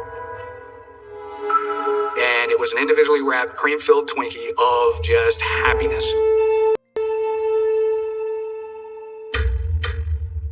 He has these beady eyes, and, he can stare at you, and, he tried that initially, giving me the evil Charlie Manson eyes. I had to act like it wasn't going to shock me or scare me, so I just acted like it wasn't fazing me, and then I just kept talking. He looked right at Desiree Skinner and said, you're Kristen. We knew that we had him at that point, because now he is seeing in living color 3D one of his fantasies. I think you're a pretty girl. Pride pretty girls. She went in to talk to him, and she spent some time with him. I don't know, half hour, perhaps more, I don't know. So you said you wanted to talk to me. Did I want to be like you? I want to be you. I want to be you. You're the store coach. You're right. You know, just actually you're the way to look at it. You talk to the fences, fire me, let me. Well, you can talk me to help. You can I was told not to. Just make you scared. The reason I don't want to wear your clothes is because if I wear your clothes, I would want to kill you.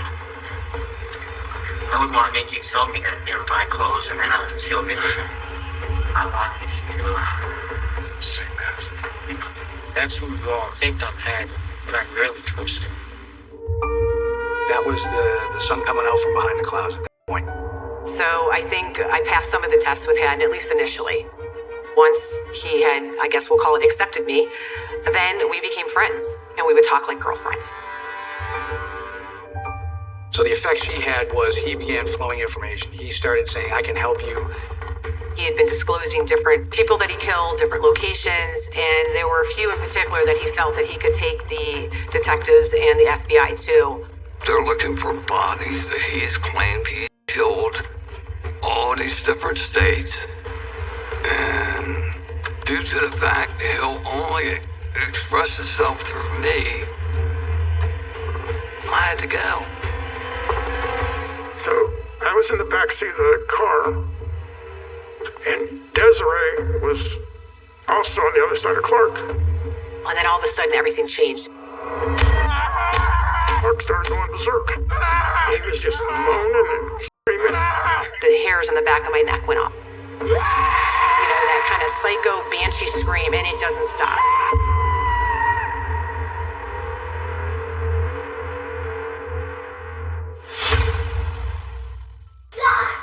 Sao đấy? Hải Đan ơi, mẹ nó dạy học nhé. Bố yên tâm. Bố đang quay đấy nhá. Hôm nay mình sẽ gửi tới các bạn bài hát đó là bài Em là hoa hồng nhỏ. Còn nhạc phẩm của nhạc sĩ Trịnh Công Sơn. Em sẽ là mùa xuân của mẹ. Em sẽ là màu nắng của cha. Em đến trường học bao điều lạ. Môi mỉm cười là những nụ hoa. Trang sách hồng nằm mơ màng. Em gối đầu trên những câu thơ. Em thấy mình là hoa hồng nhỏ. Bay giữa trời là tháng ngày qua. Trời mênh mông đất hiền hòa. Bàn chân em bước đi nhẹ nhẹ. Đưa em vào tình người bao la. Cây có rừng bầy chim làm tổ. Sông có nguồn như suối chảy ra. Tìm mỗi người là quê hương nhỏ. Tình nồng thắm như mặt trời xa. Tình nồng thắm như mặt trời xa. Em sẽ là mùa xuân của mẹ. Em sẽ là màu nắng của cha. Em đến trường học bao điều lạ. Môi mỉm cười là những nụ hoa. Trang sách hồng nằm mơ màng. Em gối đầu lên những dòng thơ. Em thấy mình là hoa hồng nhỏ. Bay giữa trời là tháng ngày qua. Trời mênh mông đất hiền hòa. Bàn chân em bước đi nhẹ nhẹ. Đưa em vào tình người bao la. Cây có rừng làm bầy chim làm tổ. Sông có nguồn từ suối chảy ra. Tìm mỗi người là quê nhà nhỏ. Tình nồng thắm như mặt trời xa. Tình nồng thắm như mặt trời xa.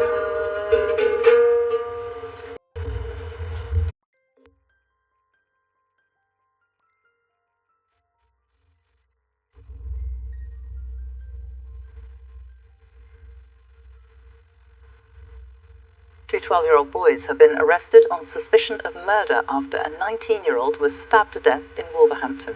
Every day you wake up, you cry, you go to the bathroom. The time you wake up doing anything, I have my mind on him. they kill my son like they killing a dog or something, you know? They're brutal. I couldn't believe that the machete they killed my son with a long machete like that. I couldn't believe my skin just, get cold when I see that machete. I think about the circumstances that led to two 12-year-olds mooching around the park with a knife nearly as long as their legs. Then, I feel sad about it. I think, what's gone wrong? Well, the two boys, who cannot be named, are believed to be the youngest people convicted of murder since James Bulger's killers were detained in 1993. He died innocent, and I lost my son.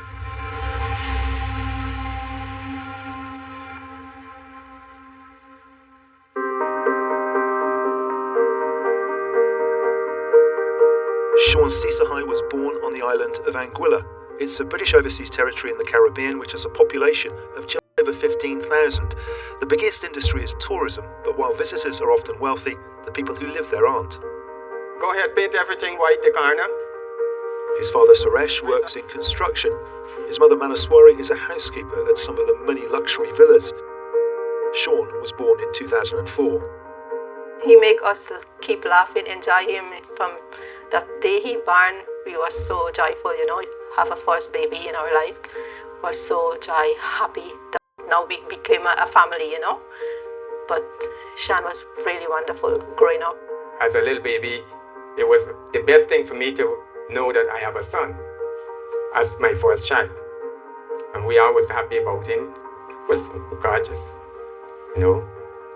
just playful, laughing, always be happy. So after when he started to grow now, he started to talk, he see the plane. And he said, Mommy, I want to be a pilot, And he keep, talking, but after then he changed. After then he say he want to be an engineer, man. He was always in sports. He always play basketball. He always play cricket. So he always be, physical. He always work with me on weekend. And he decided to want to be an engineer. He said, Daddy, I like the work you do. I want to be an engineer. I want to be an architect.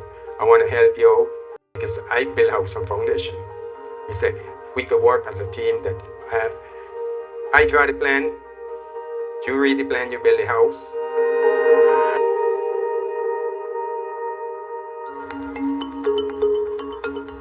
The family live in Anguilla's capital, the Valley, which has a population of less than 4,000, about the size of a British village. Sean loved playing basketball. This was one of the many courts he played on. Sean was a lovely boy. Initially when I met him, he was very quiet. And then as we got to know each other, he came out more.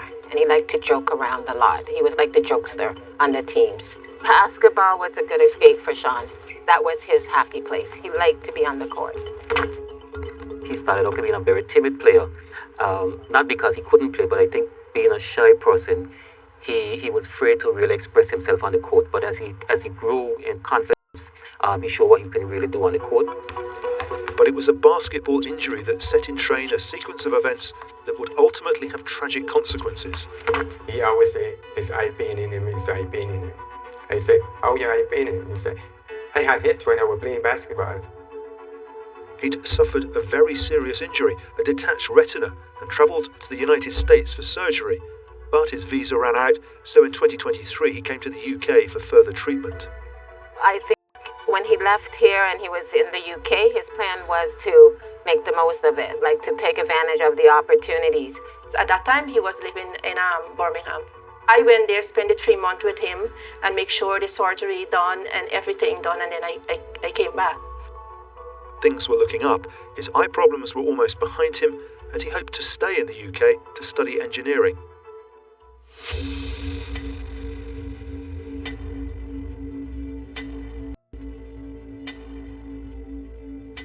On November the 13th, 2023, Sean and his childhood friend, Darren Harrigan, travelled from Handsworth in Birmingham to meet some other friends in Wolverhampton.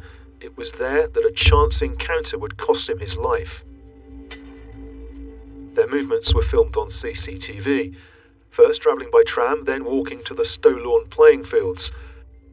They stopped at a nearby shop to buy some drinks. This was the last image of Sean alive. They returned to the park and walked past a bench where 2 young boys and 2 young girls were sitting. There was an altercation. It's not known what caused it, but it was more than likely over something trivial. One of the boys produced a large machete. As Darren and Sean tried to escape, Sean fell and was repeatedly stabbed by the 2 boys. He died where he fell. I was the on-call homicide investigating officer on the 13th of November last year. I received a call telling me that a young lad had been stabbed in Wolverhampton and that he'd unfortunately passed away. When I got there, I learnt that the young man who had died was called Sean Cesarhigh. I also learnt that friends of Sean had rang his parents back in Anguilla, and they were actually on the phone to them there at that time saying Sean's been killed. I left shock. After I hear that call and they say Sean gets stabbed, I don't know what happened after. I think maybe I threw the phone down. I can't remember what happened. I left in shock. She said, "What? Sean gets stabbed?" She started to say, "Sean gets stabbed?" And she started crying. So I took the phone from her and I asked the guy, I said, "What happened?" He said, "Sean passed away." I said, "You sure that Sean passed away?" He said, "Yes." Well, I dropped. I just dropped. I couldn't believe it. When my husband said Sean passed away, Sean dead, I don't know what happened after. I had my sister and the next sister was here for Sister Nessa from Antigua. And they all started to cry.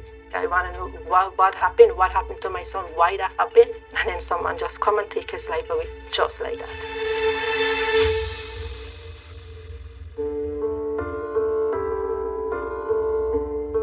Within minutes, news was spreading across Anguilla.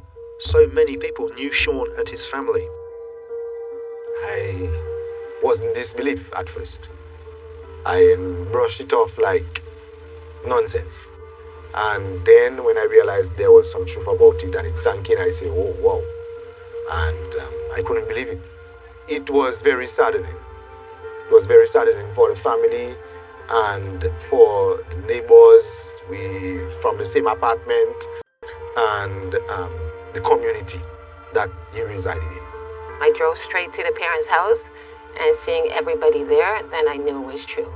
But it's just sad because he never had that opportunity to fulfill or live to his full potential. With all the obstacles he had, this was his time. You know, when you get this shocking news from about someone you know, it takes a while to register and you're going through all the different emotions. You're like, but he's in the UK, he's trying to make a better life, he's trying to progress. There's a myriad of emotions that just went through me when I heard the news about Sean. In Anguilla, we say, the devil's working overtime. We just wonder what's going on. What's really happening to our youth? Why is it happening? I want to know the why.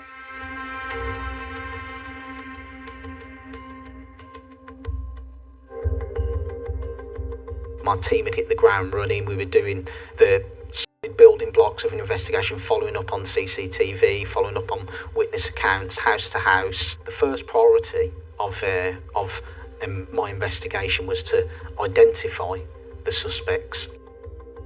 CCTV coverage of the park was poor, so although police quickly retrieved this footage, it's impossible to see exactly what happened. Investigations continued, and a breakthrough came when a parent called the police to say their daughter had important information and would like to talk. We were given some details in relation to one, that that an assault had been witnessed, that a knife had been used, and that there were two young men, boys, who had been responsible and involved in that attack.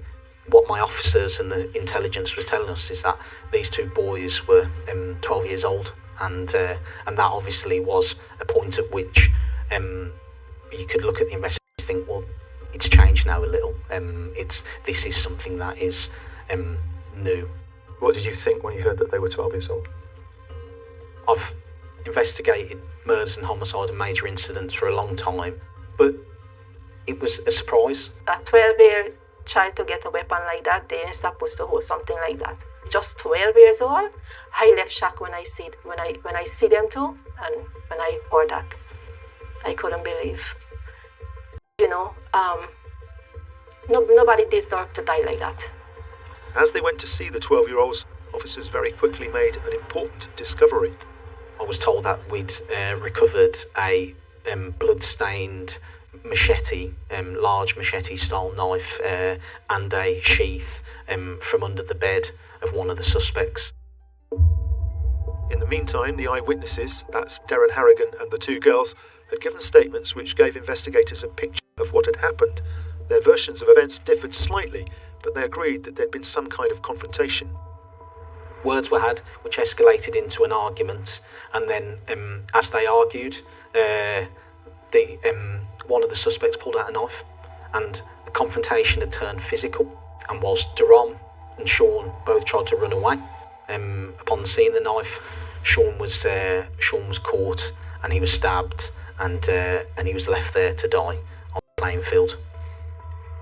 We conducted a forensic post-mortem of Sean after he died, and we found that he had multiple stab wounds across his body. Significantly, he had a large stab wound to the back of his skull that had actually cut into the bone and left a burr. And he also had in his back a 23 centimetre deep stab wound which went through his chest and pierced his heart.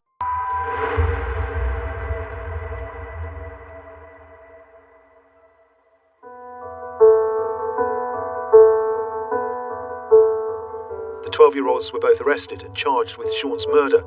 On the morning of November the 17th, they appeared at Birmingham Magistrates Court. Because of their ages, they can't be identified. Their families crowded into the public gallery as both boys, looking tiny in the court setting, confirmed their names and addresses and were remanded in custody. Soon after, they found more evidence. We recovered phone handsets from both suspects, and they were of the suspect posing with the knife that we'd later recovered. We could date them as being in the early hours of the morning of the offence, so i.e. he would have posed with those photos, gone to bed, had his day, and then later gone out and been involved in the fight where he killed Sean. More crucial information was gleaned from the phones. There was a Snapchat conversation between the boys and the girls who'd been there, which began the morning after Sean was killed. It started with a video of the park taken the previous evening, along with the message, "Someone got stabbed." Then one of the groups said, "We know." An hour later there were more messages, everyone's talking about it, then literally everyone, at which point the boy who owned the machete left a voice note saying, "It is what it is."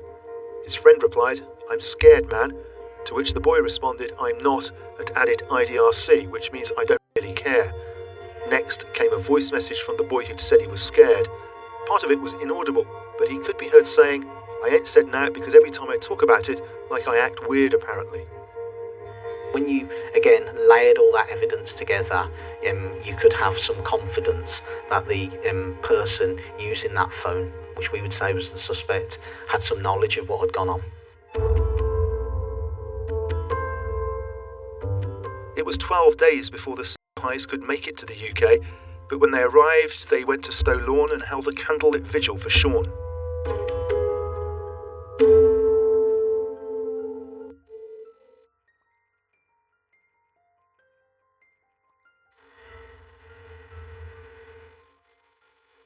The boys went on trial at Nottingham Crown Court. Because of their ages, special arrangements were put in place.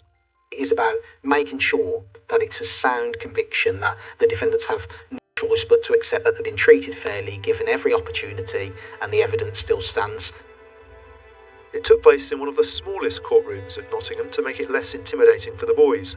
The judge, barristers and court staff didn't wear robes or wigs, and the defendants sat in the well of the court, not the dock.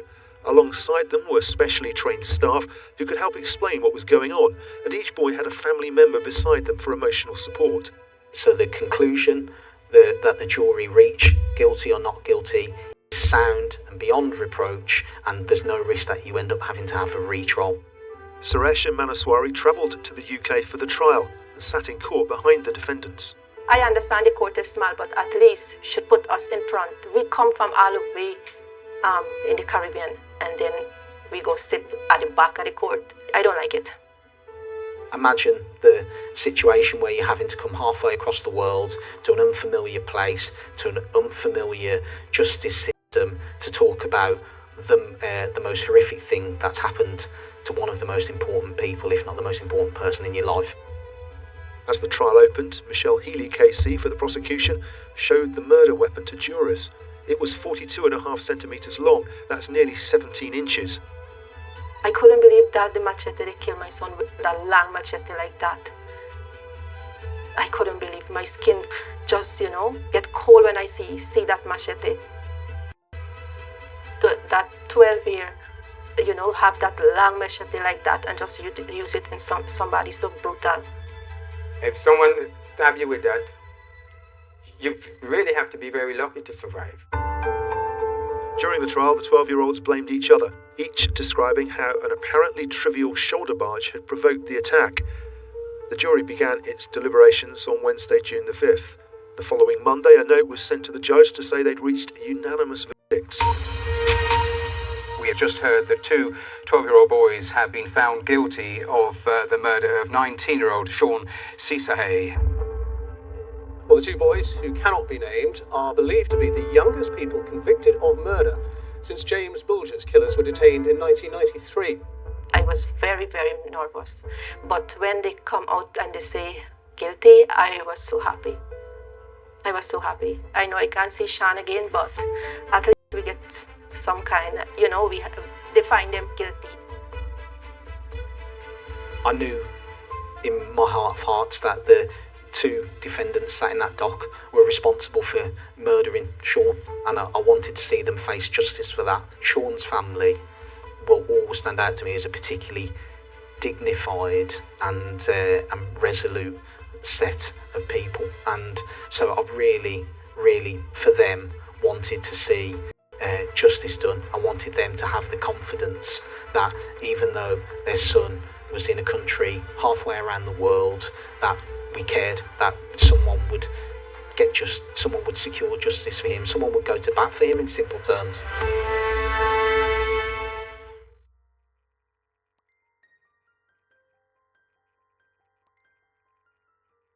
The Cisahays spent so much of their savings on coming to the UK for the trial that they couldn't afford to come back for sentencing and have received no financial help.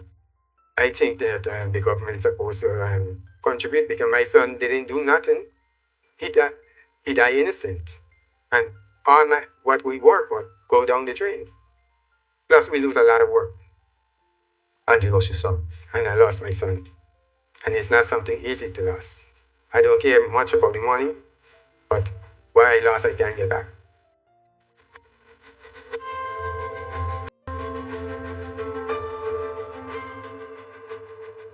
Because they couldn't be there, the Cisahays' victim statement was read out in court by the Anguillan government's representative in the UK, Dorothea Hodge.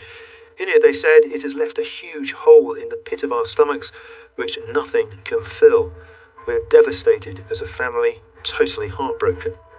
They went on to describe the close bond Sean had had with his younger sister Shana and the impact his death had had on her mental health. "The impact on us as a family is devastating. It's hard to believe that we will ever come to terms with what has happened. We will never get to see Sean get married or have a family of his own. All of these things have been taken from us, for what appears to be no reason at all." The next day the boys, who were both now 13, returned to court to be given their sentences. We learned the first had been groomed and trafficked and led into criminality, while the other was regarded as more mature with a greater understanding of what happened. Murder is the most serious criminal offence, and the sentence is fixed by law. There is only one sentence I can give the defendants in this case, and because of their age, it is called detention during His Majesty's pleasure.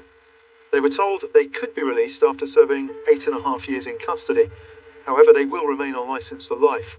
The Cisahays believed that the sentence was too lenient and didn't reflect the severity of the crime. I know it eating my husband inside. Every single day he always say, it's so hard he can't see his son again. But I just want good justice for my child. I really want good justice for my son. I just hope and pray that we get good justice for him. 3 days before the boys were sentenced, new legislation came into effect, banning the sale of weapons of the type used to kill Sean. Tens of thousands of weapons were also handed in during an amnesty. The impact of knife crime is devastating, no matter where you live in the country. This is an issue that affects us all. Sean was only 19 when his life was taken at the hands of two boys, then aged just 12, who had armed themselves with a machete. That reality has had a huge impact on us all. It is both shocking and saddening. Well, the knife crime is really bad. And they have to stop it. Back in Anguilla, Sean's death has had a huge impact on a close-knit community. There's so many victims and so many people hurting. We have an island hurting. There's the whole, nearly everybody, he lived in the valley. Everybody in the valley, all the youth, they're very upset. Being on such a small island, you hear a lot of stories before you actually hear the truth. And that makes it even shocking because you're trying to now understand, okay, how do a 12-year-old have these weapons? What would provoke a 12-year-old to, take a life? We did not only lose Sean, but we also lost the two young boys who had a whole future in front of them, and that was what it came to. And Sean had lost his life, and these youngsters also lost their lives. So their parents, I believe, would also be in some sort of mourning, just as Sean's parents were.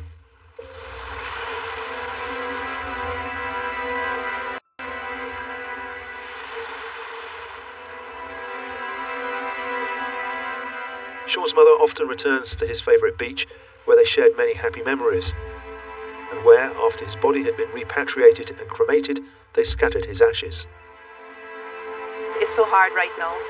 I can't even explain it, but it's very hard now. It brings back all memory. From the day he died and everything I did, and bring his ash and lose it, it's so hard. There's only one son I have, and that pain is very, very hard. I only have one, not anymore, just him alone. Every day you wake up, you cry, you go to the bathroom. The time you wake up doing anything, my mind on him. Anyway. And then come today now and come back and see where I lose this ash, make it worse.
trên các vườn đồi dưới chân núi Rành.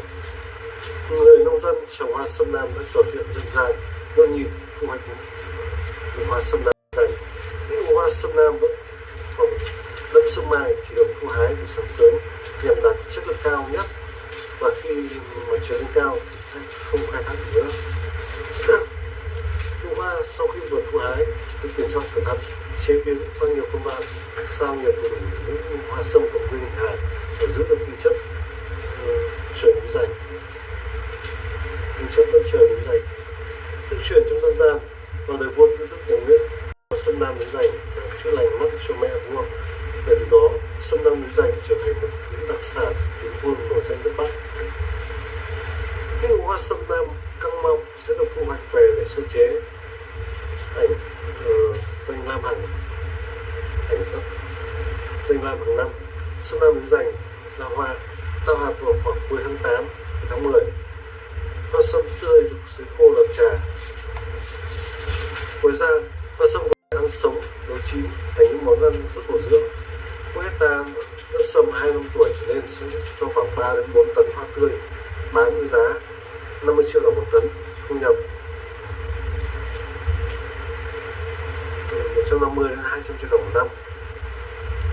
Hoa sấy khô làm trà một giá khoảng 800.000 đồng đến 1 triệu đồng một kg.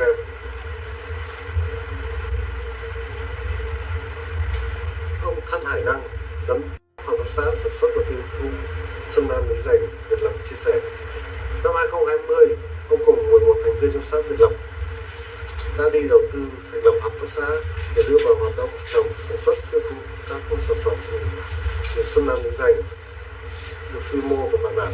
Hiện nay hợp tác xã có khoảng hơn 10 hecta rừng sâm, sản xuất 4 loại sản phẩm chính là sâm Nam núi Rành khô, rượu ngâm sâm, sâm ngâm mật ong, hoa sâm khô.